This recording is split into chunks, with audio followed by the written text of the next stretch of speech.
స్తోత్రం కలుగునుగా. ದೇವರ ಪರಿಶುದ್ಧ ನಾಮಕ್ಕೆ ಸ್ತೋತ್ರ ಉಂಟಾಗಲಿ. హల్లెలూయా. హల్లెలూయా.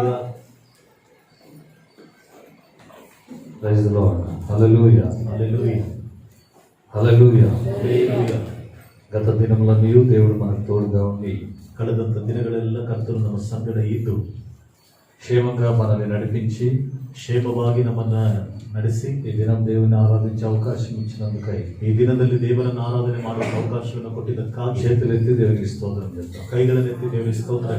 హల్లెలూయా. హల్లెలూయా. స్తోత్రం స్తోత్రం. గత వారంలో మా ప్రయాణంలో తోడుగా ఉండి ಕಳೆದ ವಾರದಲ್ಲಿ ನಮ್ಮ ಪ್ರಯಾಣದಲ್ಲಿ ನಮ್ಮ ಜೊತೆಗಾರರಾಗಿದ್ದು దేవుడు సురక్షితంగా మమ్మల్ని నడిపించాడు. ದೇವರು ಸುರಕ್ಷಿತವಾಗಿ ನಮ್ಮನ್ನು ನಡೆಸಿದ್ದಾರೆ. అందుకై మేము దేవుని స్తుతిస్తున్నాం. ಅದಕ್ಕಾಗಿ ನಾವು ದೇವರನ್ನು ಸ್ತುತಿಸುತ್ತಿದ್ದೇವೆ. అలాగే మా ప్రయాణం కోసమై ಹಾಗೆಯೇ ನಮ್ಮ ಪ್ರಯಾಣಕ್ಕಾಗಿಯೂ మీరు ప్రార్థించారు.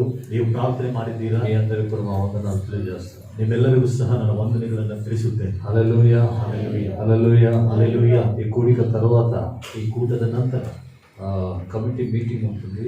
ಕಮಿಟಿ ಮೀಟಿಂಗ್ ಇರುತ್ತದೆ. కమిటీలో ఉన్న వాళ్ళు ఇందులో పాల్గొనాలని మీకు మనవి చేస్తున్నాను. ಕಮಿಟಿಯಲ್ಲಿದ್ದವರು ಅದರಲ್ಲಿ ಪಾಲ್ಗೊಳ್ಳಬೇಕೆಂದು ನಿಮಗೆ ಮನವಿ ಮಾಡುತ್ತೇನೆ. దేవునికి స్తోత్రం. ದೇವರಿಗೆ ಸ್ತೋತ್ರ. హల్లెలూయా. హల్లెలూయా. దేవుని వాక్యాన్ని చదువుకుందాం. ದೇವರ ವಾಕ್ಯವನ್ನು ಓದಿಕೊಳ್ಳೋಣ. ఆదికాండంలో నుండి ಆದಿಕಾಂಡದಲ್ಲಿ 45వ అధ్యాయము 45ನೇ ಅಧ್ಯಾಯ 24వ వాక్యాన్ని చదువుకుందాం. 24ನೇ ವಾಕ್ಯವನ್ನು ಓದಿಕೊಳ್ಳೋಣ. ತನ್ನ ಅಣ್ಣ ತಮ್ಮಂದಿರಿಗೆ ನೀನು ದಾರಿಯಲ್ಲಿ ಜಗಳ ಮಾಡಬೇಕು ಎಂದು ಬುದ್ಧಿ ಹೇಳಿ ಅವರಿಗೆ ಹೋಗುವುದಕ್ಕೆ ಅಪ್ಪಣೆ ಕೊಟ್ಟರು. ಅವರು ಹೊರಟು ಹೋದರು.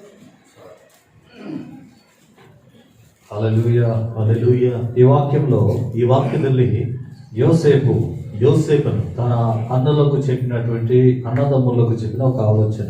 ತನ್ನ ಅಣ್ಣ ತಮ್ಮಂದರಿಗೆ ಹೇಳಿದಂತ ಒಂದು ಆಲೋಚನೆ. వారు బయలుదేరుచుండగా ಅವರು ಹೊರಟು ಹೋಗುವಾಗ మార్గమందు కలహపడకుడి అని వారితో చెప్పాను. ದಾರಿಯಲ್ಲಿ ಜಗಳ ಮಾಡಬೇಡಿರಿ ಎಂದು ಹೇಳಿದನು. తన అన్నగారు యోసేపు దగ్గరికి వచ్చారు. ತನ್ನ ಅಣ್ಣಂದಿರು ಯೋಸೇಫನ ಬಳಿಗೆ ಬಂದರು. యోసేపు ఐగుప్తులో ఉన్నాడు. ಯೋಸೇಫನ ಐಗುಪ್ತದಲ್ಲಿದ್ದಾನೆ. యోసేపు ఐగుప్తులో ఉన్నప్పుడు ಯೋಸೇಫನ ಐಗುಪ್ತದಲ್ಲಿದ್ದಾಗ అతడు అధికారిగా నియమించబడ్డాడు. ಆತನ ಅಧಿಕಾರಿಯಾಗಿ ನೇಮಿಸಲ್ಪಟ್ಟಿದ್ದಾನೆ. దేవుడు అతనికి తోడుగా ఉండి నడిపించాడు. ದೇವರು ಅವನ ಸಂಗಡ ಇದ್ದು ನಡೆಸುತ್ತಾ ಇದ್ದಾರೆ. ఆ ఐగుప్తు దేశంలో ఆహారం ఉంది. ಆ ಐಗುಪ್ತ ದೇಶದಲ್ಲಿ ಆಹಾರ ಇದೆ. మిగతా దేశాలలో కరువు ఉంది. ಉಳಿದಂತ ದೇಶಗಳಲ್ಲಿ ಬರಗಾಲ ಇದೆ. ఆ సందర్భದಲ್ಲಿ ಯಾಕೋಬು తన కుమారులతో చెప్పాడు, ಯಾಕೋಬನು ತನ್ನ ಮಕ್ಕಳ ಸಂಗಡ ಹೇಳ್ತಾ ಇದ್ದಾನೆ, ఐగుప్తులో ఆహారం ఉంది. ಐಗುಪ್ತದಲ್ಲಿ ಆಹಾರ ಇದೆ. మీరు వెళ్ళి ఆహారాన్ని తీసుకొని రండి. ನೀವು ಹೋಗಿ ಆಹಾರವನ್ನು ತೆಗೆದುಕೊಂಡು ಬನ್ನಿರಿ. అక్కడికి తన కుమారులు వెళ్ళిన తర్వాత ಅಲ್ಲಿಗೆ ತನ್ನ ಮಕ್ಕಳು ಹೋದ ನಂತರ అక్కడ ಅಲ್ಲಿ యోసేపు ఉన్నట్లుగా తెలుసుకున్నారు. ಯೋಸೇಫನ ಇದ್ದ ಹಾಗೆ ಅವರು ತಿಳಿದುಕೊಂಡ್ರು. యోసేపు తను తాను వారికి కనపరుచుకున్నాడు. ಯೋಸೇಫನು ತನ್ನನ್ನು ತಾನು ಅವರಿಗೆ ತೋರಿಸಿಕೊಂಡನು. ఆ తర్వాత ಅದಾದ ನಂತರ వారు ತನ್ನ అన్నగారు తమ తప్పులు తెలుసుకున్నారు. ತನ್ನ ಅಣ್ಣಂದಿರು ತಮ್ಮ ತಪ್ಪುಗಳನ್ನ ತಿಳಿದುಕೊಂಡರು. క్షమాపణ పొందారు. ಕ್ಷಮಾಪಣೆಯನ್ನು ಹೊಂದಿಕೊಂಡ್ರು. ఆదరణ పొందారు. ಆದರಣೆಯನ್ನು ಹೊಂದಿಕೊಂಡರು. ఆ తర్వాత వాడు బయలుదేరారు. ಅದಾದ ತರುವಾಯ ಅವರು ಹೊರಟು ಹೋದ್ರು. వెళ్ళిపోయేటప్పుడు ಹೊರಟು ಹೋಗುವಾಗ వారికి ఒక వాగ్దానం ఇవ్వబడింది. ಅವರಿಗೊಂದು ವಾಗ್ದಾನ ಕೊಡಲ್ಪಟ್ಟಿದೆ. ఆ వాగ్దానాన్ని పొంది వెళ్తూ ఉన్నారు. ಆ ವಾಗ್ದಾನವನ್ನು ಹೊಂದಿಕೊಂಡು ಹೋಗುತ್ತಾ ಇದ್ದಾರೆ. వెళ్ళేటప్పుడు యోసేపు అన్నాడు, ಹೋಗುವಾಗ ಯೋಸೇಫನು ಹೇಳ್ತಿದ್ದಾನೆ, మార్గమందు కలహపడకుడి, ದಾರಿಯಲ್ಲಿ ಜಗಳ ಮಾಡಬೇಡಿರಿ. మీకు అనుగ్రహించబడిన వాగ్దానం ನಿಮಗೆ ಅನುಗ್ರಹಿಸಲ್ಪಟ್ಟಂತ ವಾಗ್ದಾನ నెరవేరాలంటే ನೆರವೇರಿಸಲ್ಪಡಬೇಕಂದ್ರೆ మార్గమందు మీరు కలహపడకూడదు. ದಾರಿಯಲ್ಲಿ ನೀವು ಜಗಳ ಮಾಡಿಕೊಳ್ಳಬಾರದು. తిరిగి మీరు నా దగ్గరికి రావాలి. ಪುನಃ ನೀವು ನನ್ನ ಬಳಿಗೆ ಬರಬೇಕು. ఇక్కడ చేసిన వాగ్దానాలు మీకు నెరవేర్చబడతాయి. ಇಲ್ಲಿ ಮಾಡಲ್ಪಟ್ಟಂತ ವಾಗ್ದಾನಗಳು ನಿಮಗೆ ನೆರವೇರಿಸಲ್ಪಡುತ್ತದೆ అని చెప్పి ಎಂಬುದಾಗಿ ಹೇಳಿ వాళ్ళని పంపించాడు. ಅವರನ್ನ ಕಳುಹಿಸಿಕೊಂಡು, ఏమిటి ఆ వాగ్దానాలు? ಏನು ಆ ವಾಗ್ದಾನಗಳು? ఆదికాండం 45వ అధ్యాయము ಆದಿಕಾಂಡ 45ನೇ ಅಧ್ಯಾಯ 11వ వాక్యం. 11ನೇ ವಾಕ್ಯ. ಈ ಬರಗಾಲ ತೀರುವುದಕ್ಕೆ ಇನ್ನೂ 5 ವರ್ಷ ಹೋಗಬೇಕು.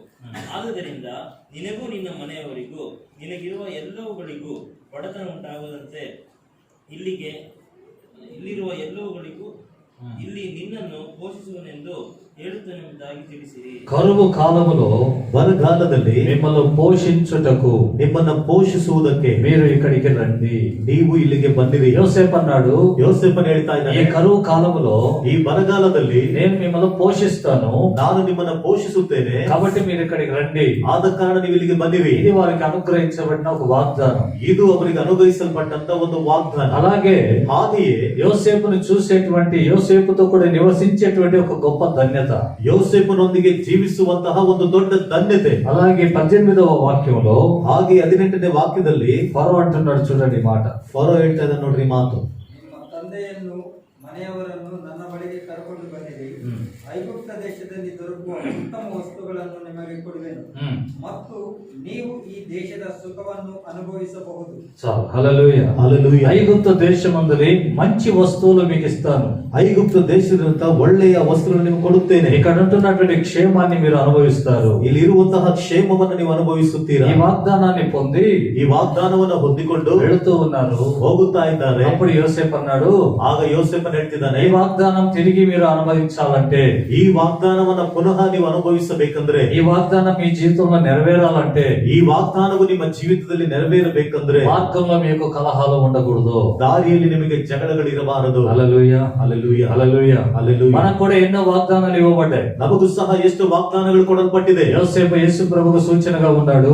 ಯೋಸೇಫನು ಯೇಸು ಕ್ರಿಸ್ತನಿಗೆ ಸೂಚನೆಯಾಗಿದ್ದಾನೆ. యేసు ప్రభు దగ్గరకు వచ్చినటువంటి మనకు ఎన్నో వాగ్దానాలు ఉన్నాయి. ಯೇಸು ಕ್ರಿಸ್ತನ ಬಳಿಗೆ ಬಂದಂತ ನಮ್ಮೆಲ್ಲರಿಗೂ ಎಷ್ಟು ವಾಗ್ದಾನಗಳಿದೆ. యుగ సమాప్తి సదాకాలం మీతో ఉంటానని ప్రభు వాగ్దానం చేశాడు. ಯುಗದ ಸಮಾಪ್ತಿ ಎಲ್ಲ ದಿವಸಗಳು ನಿಮ್ಮ ಸಂಗಡ ಇರುತ್ತೇನೆ ಎಂಬುದಾಗಿ ಕರ್ತರು ವಾಗ್ದಾನ ಮಾಡಿದ್ದಾನೆ. మీరు అడిగిన వాటి కంటే, ఊహించిన వాటి కంటే గొప్ప కార్యములు చేస్తానన్నాడు. ನೀವು ಊಹೆ ಮಾಡಿದಕ್ಕಿಂತ ಕೇಳಿದ್ದಕ್ಕಿಂತ ಅಧಿಕವಾದ ಕಾರ್ಯಗಳನ್ನು ಮಾಡುತ್ತೇನೆ ಎಂಬುದಾಗಿ ಹೇಳಿದನು.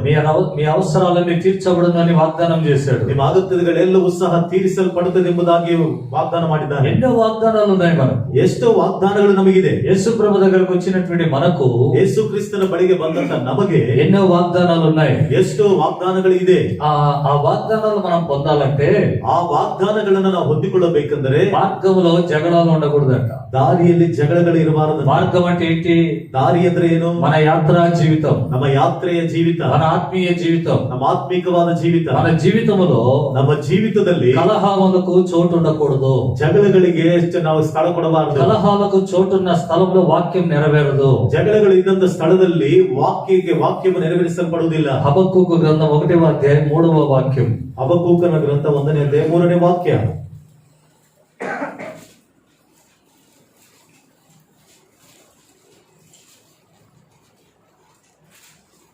ಕೇಡನ್ನು ನನ್ನ ಕಣ್ಣಿಗೆ ಏಕೆ ಬೀಳಿಸುತ್ತಿದ್ದಿ?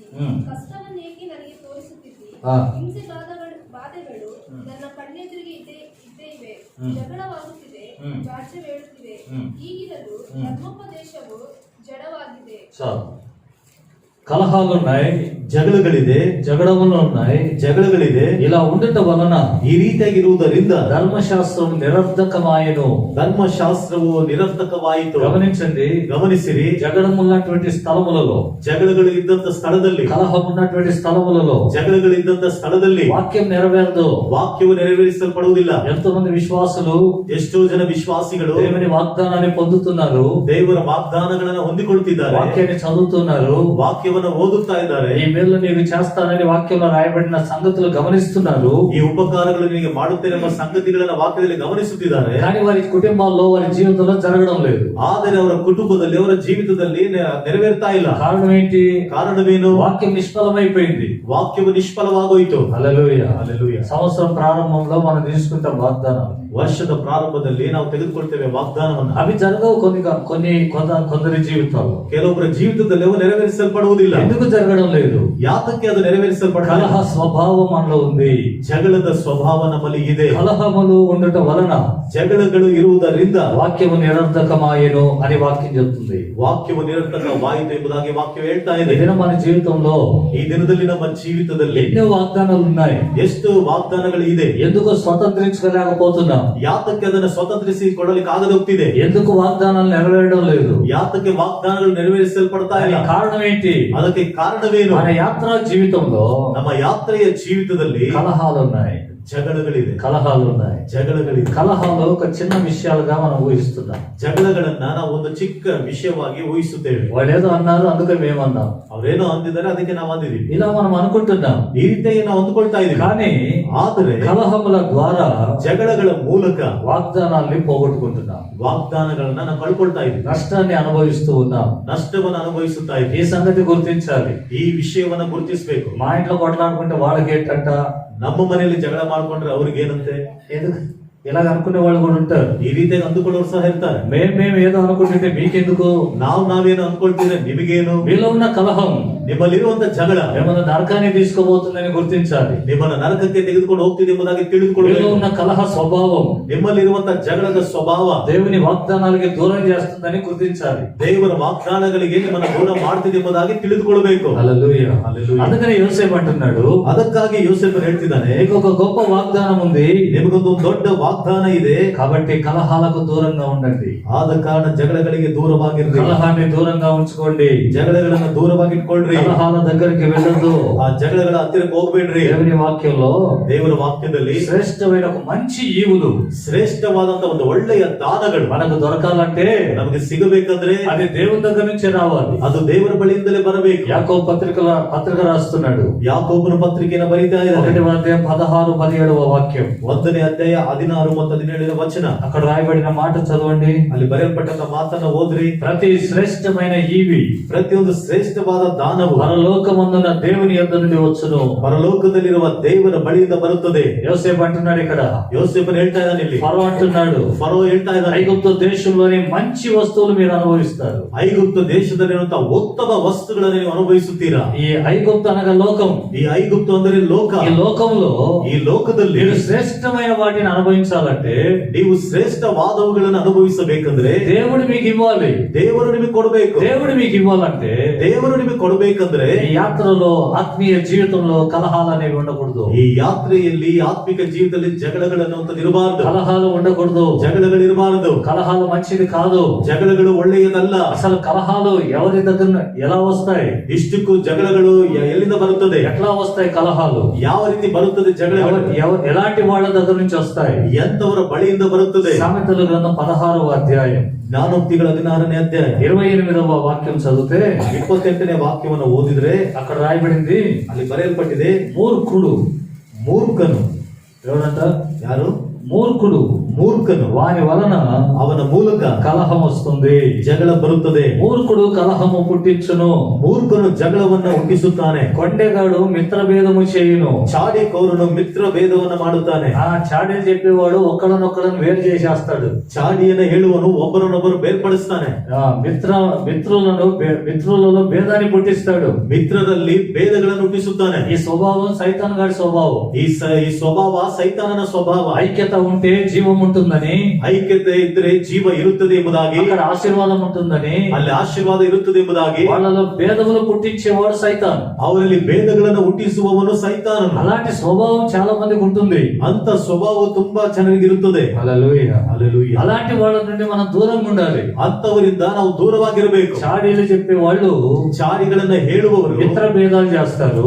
ಮಿತ್ರ ಭೇದಗಳನ್ನ ಮಾಡ್ತಾರೆ. మూర్ఖ స్వభావం కలిగిన వాడు ಮೂರ್ಖ ಸ್ವಭಾವ ಉಳ್ಳವರು జగడాలు పుట్టిస్తాడంట. ಜಗಳಗಳನ್ನ ಹುಟ್ಟಿಸುತ್ತಾನೆ. వాడు మూర్ఖుడు. ಅವನು ಮೂರ್ಖನು. మూర్ఖుడు అంటే ಮೂರ್ಖನಂದ್ರೆ వంకర మాటలు మాట్లాడేవాడు, ಡೊಂಕಾದ ಮಾತುಗಳನ್ನ వంకర ಮಾತನಾಡುವ, త్రోవలో నడిచేవాడు, ಡೊಂಕಾದ ದಾರಿಯಲ್ಲಿ ನಡೆಯುವಂತ, దేవుని మార్గాన్ని విడిచిన వాడు, ದೇವರ ಮಾರ್ಗಗಳನ್ನ ಬಿಟ್ಟವನು, సత్యమును గ్రహించని వాడు, ಸತ್ಯವನ್ನ ಗ್ರಹಿಸದೇ ಇದ್ದವನು. అపోస్తలుడైన పేతురు ಅಪೊಸ್ತಲನಾದ ಪೇತ್ರನು ప్రసంగం చేశాడు. ಪ್ರಸಂಗ ಮಾಡಿದನು. ప్రసంగం చేసేటప్పుడు ఒక మాట ఉపయోగించాడు. ಪ್ರಸಂಗ ಮಾಡುವಾಗ ಒಂದು ಮಾತನ್ನು ಉಪಯೋಗಿಸಿದ. అపోస్తల కార్యం 2వ అధ్యాయం 40వ వాక్యం.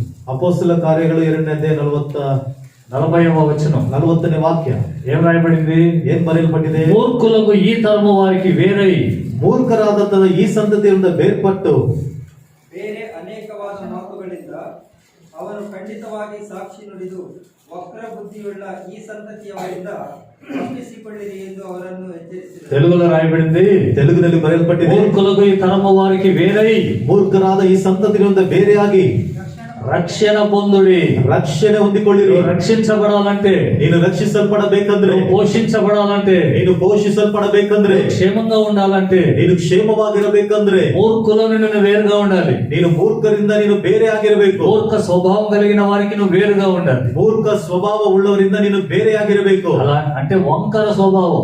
ಅಂದರೆ ಡೊಂಕಾದ ಸ್ವಭಾವ. తెలుగులో కింద పుట్టినట్లు రాయబడింది, మూర్ఖులు అంటే వంకర స్వభావం. ತೆಲುಗಿನಲ್ಲಿ ಪುಟ್ನೋಟಲ್ಲಿ ಬರೆಯಲ್ಪಟ್ಟದೆ ಮೂರ್ಖರಂದ್ರೆ ಡೊಂಕಾದ ಸ್ವಭಾವ ಉಳ್ಳವರು. వంకర మార్గాన్ని ఎన్నుకున్నవాడు, ಡೊಂಕಾದ ದಾರಿಯನ್ನ ಆಯ್ಕೆ ಮಾಡಿಕೊಂಡು సత్య మార్గాన్ని విడిచిన వాడు, ಸತ್ಯ ಮಾರ್ಗವನ್ನ ಬಿಟ್ಟವರು, పాప మార్గంలో జీవించేవాడు, ಪಾಪದ ಮಾರ್ಗದಲ್ಲಿ ಜೀವಿಸುವವರು, చెడును ఆశించేవాడు, ಕೆಟ್ಟತನವನ್ನು ಆಸೆ ಪಡುವವರು, వంకర త్రోవలో నడిచేవాడు, ಡೊಂಕಾದ ದಾರಿಯಲ್ಲಿ ನಡೆಯುವವರು, అపవాదిని అనుసరించేవాడు, ಸೈತಾನನನ್ನ ಅನುಸರಿಸುವವರು, వీళ్ళే మూర్ఖులు. ಇವರೇ ಮೂರ್ಖರು. హల్లెలూయా. హల్లెలూయా. హల్లెలూయా. హల్లెలూయా. ఇలాంటి వారికి వేరే ఉండి రక్షణ పొందండి.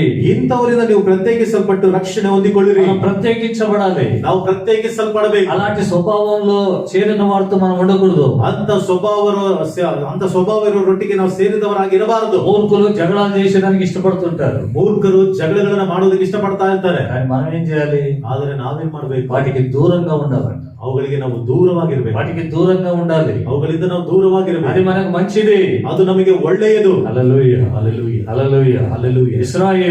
ఇశ్రాయేలు అంటే యోసేపు సహోదరులు, ಅಂದ್ರೆ ಯೋಸೇಫನ ಸಹೋದರರು మూర్ఖంగా ఆలోచన చేశారు. ఇంతకు ముందు ಮೂರ್ಖವಾಗಿ ಆಲೋಚನೆ ಮಾಡಿರೋದಕ್ಕಿಂತ ಮೊದಲು, ఎంతకు ముందు మూర్ఖంగా ప్రవర్తించారు. ಅದಕ್ಕಿಂತ ಮೊದಲು ಮೂರ್ಖವಾಗಿ ನಡೆದುಕೊಂಡ್ರು. అందరూ పాపం చేసిన వాళ్ళే. ಎಲ್ಲರೂ ಪಾಪವನ್ನ ಮಾಡಿದವರೇ. కానీ ఇప్పుడు ఏం చేస్తున్నారు? ಆದ್ರೆ ಈಗ ಏನ್ ಮಾಡ್ತಾ ಇದ್ದಾರೆ? ఒకరి నుంచి ఒకరు గొడవలు పెట్టుకునేదానికి ఇష్టపడుతున్నారు. ಒಬ್ಬರಿಗೆ ಮೀರಿ ಒಬ್ಬರು ಜಗಳಗಳನ್ನು ಇಟ್ಕೊಳ್ಳೋದಕ್ಕೆ ಇಷ್ಟಪಡ್ತಾ నేను ಇದ್ದಾರೆ. మంచోడిని, నేను మంచోడిని. ನಾನು ಒಳ್ಳೆಯವನು, ನಾನು ಒಳ್ಳೆಯವನು. జగడాలు ఎందుకు వస్తాయి? ಜಗಳಗಳು ಯಾಕೆ ಬರುತ್ತೆ? ఎప్పుడు వస్తాయి? ಯಾವಾಗ ಬರುತ್ತೆ? కలహాలు ఎప్పుడు వస్తాయి? ಜಗಳಗಳು ಯಾವಾಗ ಬರುತ್ತೆ? మనలో తప్పు ఉండి ನಮ್ಮಲ್ಲಿ ತಪ್ಪು ಇದ್ದು మరొకరి పైన తప్పు మోపుతామే, ಮತ್ತೊಬ್ಬರ ಮೇಲೆ ತಪ್ಪನ್ನು ಹೊರಿಸುತ್ತೇವೆ. అప్పుడు వస్తాయి జగడాలు. ಆಗ ಬರುತ್ತೆ ಜಗಳ, కాదా?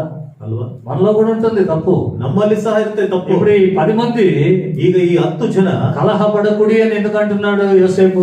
ಜಗಳ ಮಾಡಿಕೊಳ್ಳಬೇಡಿ ಎಂಬುದಾಗಿ ಯೋಸೇಫನು ಯಾಕೆ ಹೇಳ್ತಿದ್ದಾನೆ? వాళ్ళలో కలహం ప్రారంభం అయింది. ಅವರಲ್ಲಿ ಜಗಳ ಪ್ರಾರಂಭವಾಗುತ್ತೆ. మనం అమ్మిన యోసేపు ఇక్కడే ఉన్నాడు. ನಾವು ಮಾರಿದ ಯೋಸೇಫನು ಇಲ್ಲೇ ಇದ್ದಾನೆ. మనం గుంటలో పడేసిన యోసేపు ఇక్కడే ఉన్నాడు. ನಾವು ಗುಂಡಿಯಲ್ಲಿ ಬೆಳೆಸಿದಂತ ಯೋಸೇಫನು ಇಲ್ಲೇ ಇದ್ದಾನೆ. ఇప్పుడు ఒకరికొకరు భేదాలు వచ్చేస్తాయి. ಈಗ ಒಬ್ಬರಿಗೊಬ್ಬರು ಭೇದಗಳು ಬಂದ್ಬಿಡುತ್ತೆ. వాళ్ళందరూ కలిసి చంపాలనుకున్నారు. ಅವರೆಲ್ಲರೂ ಸೇರಿ ಸಾಯಿಸಬೇಕೆಂಬುದಾಗಿ ಅಂದುಕೊಂಡ್ರು. అప్పుడు రూబేన్ అంటాడు, వద్దు, చంపడం వద్దు, వారి గుంటలో పడేద్దామంట.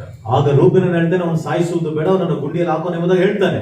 అంటే రూబేన్ కొంచెం మంచోడైనట్టుగా. ಆದರೆ ರೂಬೇನ್ ಏನೋ ಒಂದು ಒಳ್ಳೆಯವನಾಗಿರೋ ರೀತಿಯಲ್ಲಿ కదా, చంపొద్దు అన్నాడు కదా, ಸಾಯಿಸಬೇಡ ಎಂಬುದಾಗಿ ಹೇಳಿದ್ದ. కానీ బైబిల్ ఏం చెప్తుంది? ಆದ್ರೆ ಸತ್ಯವೇದ ಏನ್ ಹೇಳ್ತಿದೆ? అందరూ పాపము చేసి ಎಲ್ಲರೂ ಪಾಪವನ್ನ ಮಾಡಿ దేవుని మహిమ పొందలేకపోతున్నారు. ದೇವರ ಮಹಿಮೆನ ಹೊಂದಲಾರದೆ ಹೋಗ್ತಿದ್ದಾರೆ. చంపొద్దు అని చెప్పిన రూబేను ಸಾಯಿಸಬೇಡಿ ಎಂಬುದಾಗಿ ಹೇಳಿದ ರೂಬೇನನು గుంటలో పడేయమని ఎందుకు చెప్పాలి? ಆ ಗುಂಡಿಯಲ್ಲಿ ಹಾಕಿರಿ ಎಂಬುದಾಗಿ ಯಾಕೆ ಹೇಳ್ಬೇಕು? వాడిని ఇంటికి పంపించేద్దామని చెప్పకూడదా? ಅವನನ್ನ ಮನೆಗೆ ಕಳಿಸ್ಬಿಡ ಎಂಬುದಾಗಿ ಹೇಳ್ಬಹುದಲ್ಲ. గుంటలో పడేశారు, ಗುಂಡಿಯಲ್ಲಿ ಹಾಕೋದು. సరే, రూబేన్ ఎక్కడికి వెళ్ళిపోయాడు? ಸರಿ, ರೂಬೇನ್ ಎಲ್ಲಿಗೆ ಹೊರಟೋದು? యూదా వీని గుంటలో ఎందుకు పెట్టాలి? ಇವನನ್ನ ಗುಂಡಿಯಲ್ಲಿ ಹಾಕಿ ಇಡಬೇಕು. గుంటలో నుండి చచ్చిపోతాడు కదా, ಗುಂಡಿಯಲ್ಲಿ ಸತ್ತೋಗ್ತಾನಲ್ಲ, వాడిని అమ్మేద్దాం అనుకున్నాడు. ಅವನನ್ನು ಮಾರಿ ಬಿಡೋಣ ಎಂಬುದಾಗಿ ಅಂದ್ಕೊಂಡು, అమ్మేద్దాం అనే బదులు వాడిని ఇంటికి పంపిద్దామని చెప్పొచ్చు కదా. ಮಾರುವುದಕ್ಕೆ ಬದಲಾಗಿ ಅವನನ್ನ ಮನೆಗೆ ಕಳಿಸೋಣ ಎಂಬುದಾಗಿ ಹೇಳ್ಬೋದಲ್ಲ, చెప్పొచ్చు కదా, ಹೇಳ್ಬಹುದಲ್ಲ. నేను కదా వాని ప్రాణ రక్షణకు సహాయపడింది, ನಾನೇ ಅಲ್ಲವಾ ಅವನ ಪ್ರಾಣದ ರಕ್ಷಣೆಗಾಗಿ ಸಹಾಯ ಮಾಡಿದ್ದು అని రూబేన్ అనుకున్నాడు, యూదా అనుకున్నాడు. ಎಂಬುದಾಗಿ ರೂಬೇನನ್ನು ಅಂದುಕೊಂಡನು, ಯೂದನು ಸಹ ಅಂದುಕೊಂಡನು. ఈ మిగతా 8 మంది అంటారు, ಈ ಉಳಿದಂತ 8 ಜನ ಹೇಳ್ತಾರೆ, ఒరే, మీరు ఆ రోజు ఆ పని చేయకుండింటే, ನೀವು ಆ ದಿನದಲ್ಲಿ ಆ ಕೆಲಸ ಮಾಡದಲ್ಲಿ ಇದ್ದಿದ್ರೆ చంపేసిండే వాళ్ళం కదా, ಸಾಯಿಸ್ಬಿಡ್ತಾ ಇದ್ವಲ್ಲ, అప్పుడు బాగుండేది.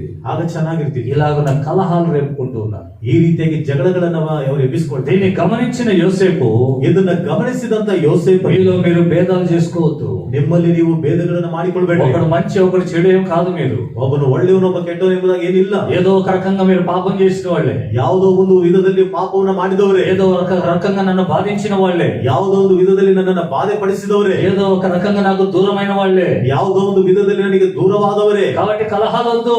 ಆದ ಕಾರಣ ಜಗಳಗಳು ಬೇಡ. తిరిగి మీకు అనుగ్రహించిన వాగ్దానం పొందుటకై, ತಿರುಗಿ ನಿಮಗೆ ಅನುಗ್ರಹಿಸಲ್ಪಟ್ಟಂತ ವಾಗ್ದಾನ ಹೊಂದಿಕೊಳ್ಳಲಿಕ್ಕಾಗಿ కలహాలు పడకుండా తిరిగి రండి, ಜಗಳಗಳನ್ನ ಮಾಡಿಕೊಳ್ಳದೆ ತಿರುಗಿ ಬನ್ನಿರಿ. మార్గంలో సురక్షితంగా వెళ్ళండి, ದಾರಿಯಲ್ಲಿ ಸುರಕ್ಷಿತವಾಗಿ ಹೋಗ್ರಿ, కలహాలు లేకుండా వెళ్ళండి, ಜಗಳಗಳಿಲ್ಲದಂತೆ ಹೋಗ್ರಿ, తిరిగి సురక్షితంగా నా దగ్గరికి చేరుకోండి. ತಿರುಗಿ ಸುರಕ್ಷಿತವಾಗಿ ನನ್ನ ಹತ್ತಿರಕ್ಕೆ ಸೇರ್ಕೊಳ್ರಿ. హల్లెలూయా, హల్లెలూయా, హల్లెలూయా, హల్లెలూయా. ఇది యోసేపు చెప్పే మాట.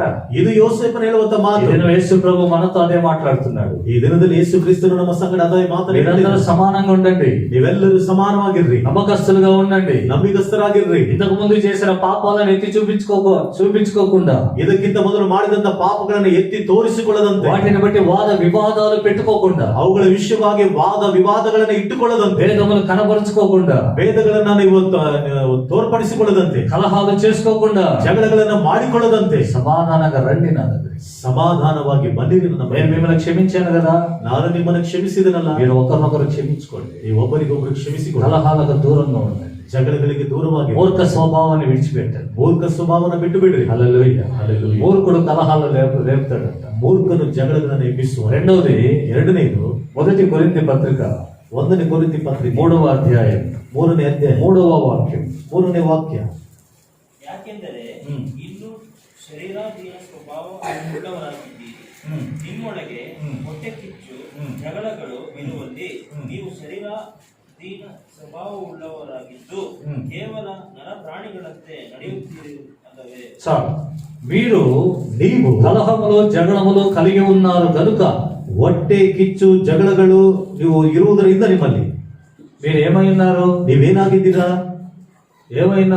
ಏನಾಗಿದ್ದೀರಾ? శరీరానుసారమైన వ్యక్తులై ఉన్నారు. ಶರೀರದೀನ ಸ್ವಭಾವವುಳ್ಳ ವ್ಯಕ್ತಿಗಳಾಗಿದ್ದೀರಾ. ఇంకా మీరు శరీరానుసారమైన కార్యములు పనిచేస్తున్నాయి. ಇನ್ನು ನಿಮ್ಮಲ್ಲಿ ಶರೀರಾನುಸಾರವಾದ ಕಾರ್ಯಗಳು ಕೆಲಸ ಮಾಡ್ತಾ ಇದೆ. మీరు ఆత్మీయులు కాదు. ನೀವು ಆತ್ಮೀಯರು ಅಲ್ಲ. జగడములు చేసేవాళ్ళు ఆత్మీయులు కాదని ఇక్కడ చెప్తుంది వాక్యం. ಜಗಳಗಳು ಮಾಡುವವರು ಆತ್ಮೀಯರು ಅಲ್ಲ ಎಂಬುದಾಗಿ ಇಲ್ಲಿ ವಾಕ್ಯ ಹೇಳ್ತಾ ಇದೆ. మనం అనుకుంటాం మేము ఆత్మీయులం, ನಾವು ಅಂದ್ಕೊಳ್ತೀವಿ ನಾವು ಆತ್ಮೀಯರು, ఆత్మీకమైన సహవాసంలో ఉన్నాం, ಆತ್ಮಿಕವಾದ ಸಹವಾಸದಲ್ಲಿದ್ದೇವೆ, ఆత్మీకమైన మార్గంలో ఉన్నాం, ಆತ್ಮಿಕವಾದ ಮಾರ್ಗದಲ್ಲಿದ್ದೇವೆ, యేసు ప్రభువుని నమ్ముకున్నాం, ಯೇಸು ಕ್ರಿಸ್ತನನ್ನು అన్య ನಂಬಿಕೊಂಡಿದ್ದೇವೆ, భాషలు మాట్లాడతాం, ಅನ್ಯ ಭಾಷೆಗಳನ್ನ ಮಾತಾಡುತ್ತೇವೆ, గట్టిగా చప్పట్లు కొడతాం, ಗಟ್ಟಿಯಾಗಿ ಚಪ್ಪಾಳೆ ಹೊಡೆಯುತ್ತೇವೆ, గట్టిగా పాటలు పాడతాం, ಗಟ್ಟಿಯಾಗಿ ಹಾಡುಗಳನ್ನು ಆಡ್ತೀವಿ, ప్రార్థనలు చేస్తాం, ಪ್ರಾರ್ಥನೆಗಳನ್ನ ಮಾಡ್ತೀವಿ, సాక్ష్యాన్ని కూడా చెప్పుకుంటాం, ಸಾಕ್ಷಿಗಳನ್ನ ಸಹ ಹೇಳ್ಕೊಳ್ತೀವಿ. ఉండొచ్చు. కానీ ಇರಬಹುದು, ಆದ್ರೆ మీలో కలహములు ఉంటే, ನಿಮ್ಮಲ್ಲಿ ಜಗಳಗಳು ಇದ್ದರೆ, కలహ స్వభావం ఉంటే, ಜಗಳದ ಸ್ವಭಾವ ಇದ್ದರೆ మీరు శరీర సంబంధమైన వ్యక్తులే, ನೀವು ಶರೀರ ಸಂಬಂಧಪಟ್ಟಂತ ವ್ಯಕ್ತಿಗಳೇ, ఆత్మీయులు కాదు ಆತ್ಮೀಯರು ಅಲ್ಲ అనే దేవుని వాక్యం చెప్తుంది. ಎಂಬುದಾಗಿ ದೇವರ ವಾಕ್ಯ ಹೇಳ್ತಾ ಇದೆ. హల్లెలూయా. ಹಲ್ಲೆಲೂಯಾ. ఈ దినాల్లో చాలా మంది ಈ ದಿನಗಳಲ್ಲಿ ತುಂಬಾ ಜನ జగడాలు ఆడేవారుగా ఉన్నారు. ಜಗಳಗಳನ್ನ ಮಾಡುವಂತವರಾಗಿದ್ದಾರೆ. సేవకులు కూడా జగడాలు చేసేవాళ్ళుగా ఉన్నారు. ಸೇವಕರು ಸಹ ಜಗಳಗಳನ್ನ ಮಾಡುವಂತವರಿದ್ದಾರೆ. సహింపు కనపడడం లేదు, ತಾಳ್ಮೆ ಕಾಣಿಸುತ್ತಾ ಇಲ್ಲ, క్షమాపణ కనపడడం లేదు, ಕ್ಷಮಾಪಣೆ ಕಾಣಿಸುತ್ತಾ ಇಲ್ಲ, ప్రేమ కనపడడం లేదు, ಪ್ರೀತಿ ಕಾಣಿಸುತ್ತಾ ಇಲ್ಲ, జగడములు ఆడే వారుగా సిద్ధపడుతున్నారు. ಜಗಳಗಳನ್ನ ಮಾಡುವಂತವರಾಗಿ ಕಾಣಿಸುತ್ತಾ ಇದ್ದಾರೆ. తిమోతి పత్రికలో రాయబడింది, ತಿಮೋತಿ ಪತ್ರಿಕೆಯಲ್ಲಿ ಬರೆಯಲ್ಪಟ್ಟಿದೆ, అధ్యక్షుడైన వాడు ಅಧ್ಯಕ್ಷನಾಗಿರುವ జగడాలు ఆడకూడదంట. ಜಗಳಗಳನ್ನ ಮಾಡಬಾರದು. ఎప్పుడు వస్తాయి జగడాలు? ಯಾವಾಗ ಬರುತ್ತೆ ಜಗಳಗಳು? నేను కరెక్ట్ అన్నప్పుడు వస్తాయి. ನಾನು ಸರಿ ಎಂಬುದಾಗಿ ಅಂದಾಗ ಬರುತ್ತೆ. నా తప్పును నేను తెలుసుకున్నప్పుడు జగడాలు రావు. ನನ್ನ ತಪ್ಪನ್ನ ನಾನು ತಿಳಿದುಕೊಂಡಾಗ ಜಗಳಗಳು ಬರೋದಿಲ್ಲ. వస్తాయా? ಬರುತ್ತಾ? మాటలు ఎప్పుడు పెరుగుతాయి? ಮಾತುಗಳು ಯಾವಾಗ ಹೆಚ್ಚಾಗುತ್ತೆ? క్షమించండి అన్నప్పుడు తక్కువ అవుతాయి. ಕ್ಷಮಿಸಿರಿ ಎಂಬುದ ಹೇಳಿದಾಗ ಕಡಿಮೆ ಆಗುತ್ತೆ. నువ్వు చేయలేదా ನೀನು ಮಾಡ್ಲಿಲ್ವಾ అన్నప్పుడు పెరుగుతాయి. ಎಂಬುದ ಹೇಳಿದಾಗ ಹೆಚ್ಚಾಗುತ್ತೆ. నీకంటే ఎక్కువ చేశానా? ನಿನಗಿಂತ ನಾನು ಹೆಚ್ಚಾಗಿ ಮಾಡಿದಿನ? బైబిల్లో సౌలు ఉన్నాడు. ಸತ್ಯದಲ್ಲಿ ಸೌಲನಿದ. సౌలు పాపం చేశాడు. ಸೌಲನು ಪಾಪ ಮಾಡಿದನು. ఏం చేశాడు? ಏನ್ ಮಾಡಿದ? దేవుని ఆజ్ఞను అతిక్రమించాడు. ದೇವರ ಆಜ್ಞೆಯನ್ನು ಅತಿಕ್ರಮಿಸಿದ. సమూయేలు గ్రంథం మొదటి సమూయేలు గ్రంథం 15వ అధ్యాయం 1ನೇ ಸಮುವೇಲನ ಗ್ರಂಥ 15ನೇ ಅಧ್ಯಾಯ 13వ వాక్యం 13ನೇ ವಾಕ್ಯ. ಸಮುವೇಲನು ಅಲ್ಲಿಗೆ ಸೌಲನು ಅವನನ್ನು ಕಂಡು, ಯೆಹೋವನು ನಿನ್ನನ್ನು ಆಶೀರ್ವದಿಸಲಿ, ನಾನು ಆತನ ಅಪ್ಪಣೆಯನ್ನು ನೆರವೇರಿಸಿದೆನು ಅಂದನು. ಅದಕ್ಕೆ ಸಮುವೇಲನು, ಹಾಗಾದರೆ ಇದೇನು? ಕುರಿಗಳ ಕೂಗು ನನ್ನ ಕಿವಿಗೆ ಬೀಳುತ್ತದೆ, ದನಗಳ ಶಬ್ದವು ನನಗೆ ಕೇಳಿಸುತ್ತದೆ ಎನ್ನಲು ಸೌಲನು, ಜನರು ನಿನ್ನ ದೇವರಾದ ಯೆಹೋವನಿಗೋಸ್ಕರ ಯಜ್ಞ ಸಲ್ಲಿಸುವುದಕ್ಕಾಗಿ ಅಮಾಲ್ಯಕರ ಕುರಿದನಗಳಲ್ಲಿ ಮೇಲ್ತರದವುಗಳನ್ನು ಉಳಿಸಿ ತಂದಿದ್ದಾರೆ. చాలు గమనించండి. ಗಮನಿಸಿರಿ. సమూయేలు వచ్చిన వెంటనే ಸಮುವೇಲನು ಬಂದ ಕೂಡಲೇ సౌలు అతన్ని చూసి, ಸೌಲನು ಅವನನ್ನು ನೋಡಿ, యెహోవా వలన నీకు ఆశీర్వాదం కలుగును గాక, ಯೆಹೋವನ ಮೂಲಕ ನಿನಗೆ ಆಶೀರ್ವಾದ ಉಂಟಾಗಲಿ, యెహోవా ఆజ్ఞను నేను నెరవేర్చితిని, ಯೆಹೋವನ ಅಪ್ಪಣೆಯನ್ನ ನಾನು ನೆರವೇರಿಸಿದ್ದೆ, దేవుడు నాకు చెప్పినట్లే నేను చేశాను, ದೇವರು ನನಗೆ ಹೇಳಿದ ಪ್ರಕಾರವಾಗಿ ನಾನು ಮಾಡಿದ್ದೇನೆ అని చెప్పాడు. ಎಂಬುದಾಗಿ ಹೇಳಿದ್ರು. వెంటనే సమూయేలు, ಕೂಡಲೇ ಸಮುವೇಲನು, అలాగైతే ಹಾಗಾದರೆ నాకు వినబడుచున్న గొర్రెల అరుపులను, ನನಗೆ ಕೇಳಿಸುತ್ತಿರುವಂತ ಆ ಕುರಿದನಗಳ ಒಂದು ಶಬ್ದವು, ఎడ్ల రంకెలను, ಆ ಒಂದು ದನಗಳ ಶಬ್ದವು ఎక్కడివి? ಎಲ್ಲಿದೆ? ఆ సౌండ్ ఏంటి? ಆ ಶಬ್ದ ಏನು? కొత్త ఎద్దుల సౌండ్ వస్తుంది, ಹೊಸ ಒಂದು ದನಗಳ ಶಬ್ದ ಬರ್ತಾ ಇದೆಯಲ್ಲ, కొత్త గొర్రెల అరుపులు వస్తున్నాయి. ಹೊಸ ಕುರಿಗಳ ಶಬ್ದ ಬರ್ತಾ ಇದೆಯಲ್ಲ. మీ గొర్రెలైతే ఇట్లా అరసావు కదా, ನಿಮ್ಮ ಕುರಿಗಳಾದ್ರೆ ಈ ರೀತಿ ಅದು ಕೂಗೋದಿಲ್ವಲ್ಲ, మీ ఎడ్లయితే ఇట్లా రంకెలు వేయవు కదా, ನಿಮ್ಮ ದನಗಳಾದ್ರೆ ಈ ರೀತಿಯಾಗಿ ಶಬ್ದ ಮಾಡೋದಿಲ್ವಲ್ಲ, ఇవేవో కొత్త ఉన్నట్టున్నాయి, ಇದೇನು ಹೊಸದಾಗಿದ್ದಂಗಿದೆ, ఎక్కడి నుంచి వచ్చాయి అవి? ಎಲ್ಲಿಂದ ಬಂದಿದೆ ಅವು? నీవు దేవుని ఆజ్ఞ నెరవేర్చుంటే, ನೀನು ದೇವರ ಆಜ್ಞೆಯನ್ನೇ ನೆರವೇರಿಸಿದ್ದಿದ್ರೆ మరి ఈ సౌండ్ ఏంటి? ಮತ್ತೆ ಈ ಶಬ್ದ ಏನು? వెంటనే సౌలు ఏమన్నాడు? ಕೂಡಲೇ ಆ ಸೌಲನು ಏನ್ ಹೇಳ್ತಾ ಇದ್ದಾನೆ? జనులు ಜನರು వీటిని తీసుకొని వచ్చింది. ಇವುಗಳನ್ನ ತೆಗೆದುಕೊಂಡು ಬಂದು గమనించండి, ಗಮನಿಸಿರಿ. ఒక రాజు, ಒಬ್ಬ ಅರಸನು, రాజుకు తెలియకుండా సైన్యం ఈ పని చేస్తుందా? ಅರಸನಿಗೆ ತಿಳಿಯದ ಹಾಗೆ ಸೈನ್ಯವು ಈ ಕೆಲಸ ಮಾಡ್ತದ? రాజుకు తెలియకుండా జనులు ఈ పని చేస్తారా? ಅರಸನಿಗೆ ತಿಳಿಯದ ಹಾಗೆ ಜನರು ಈ ಕೆಲಸಗಳನ್ನ ಮಾಡ್ತಾರಾ? చేస్తారా? ಮಾಡ್ತಾರಾ? ఇంత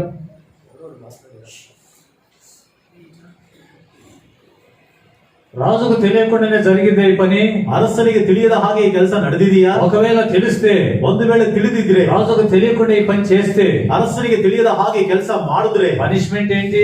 ಅವನ ಶಿಕ್ಷೆ ಏನು? ఒకసారి యుద్ధానికి వెళ్ళేటప్పుడు ಒಂದು ಸಾರಿ ಯುದ್ಧಕ್ಕೆ ಹೋಗುವಾಗ సౌలు ఒక తీర్మానం చేశాడు. ಸೌಲನು ಒಂದು ತೀರ್ಮಾನ ಮಾಡಿದನು. వారిని మేము జయించేంత వరకు ಅವರನ್ನು ನಾವು ಜಯಿಸುವ ತನಕ మంచి నీళ్లు కూడా తాగమని చెప్పాడు. ನಾವು ನೀರನ್ನು ಸಹ ಕುಡಿಯೋದಿಲ್ಲ ಎಂಬುದಾಗಿ ಹೇಳಿದ. ఎవడైనా అట్లా చేస్తే, ಯಾರಾದ್ರೂ ಆ ರೀತಿ ಮಾಡಿದ್ರೆ, ఏదైనా తిని త్రాగితే ಏನಾದ್ರು ತಿಂದು ಕುಡಿದ್ರೆ వాడు మరణ శిక్షను గురవుతాడు అన్నాడు. ಅವನು ಮರಣ ಶಿಕ್ಷೆಗೆ ಗುರಿ ಆಗ್ತಾನೆ ಎಂಬುದಾಗಿ ಹೇಳಿದನು. సౌలు కొడుకు, ಸೌಲನ ಮಗನು ఏం పేరు?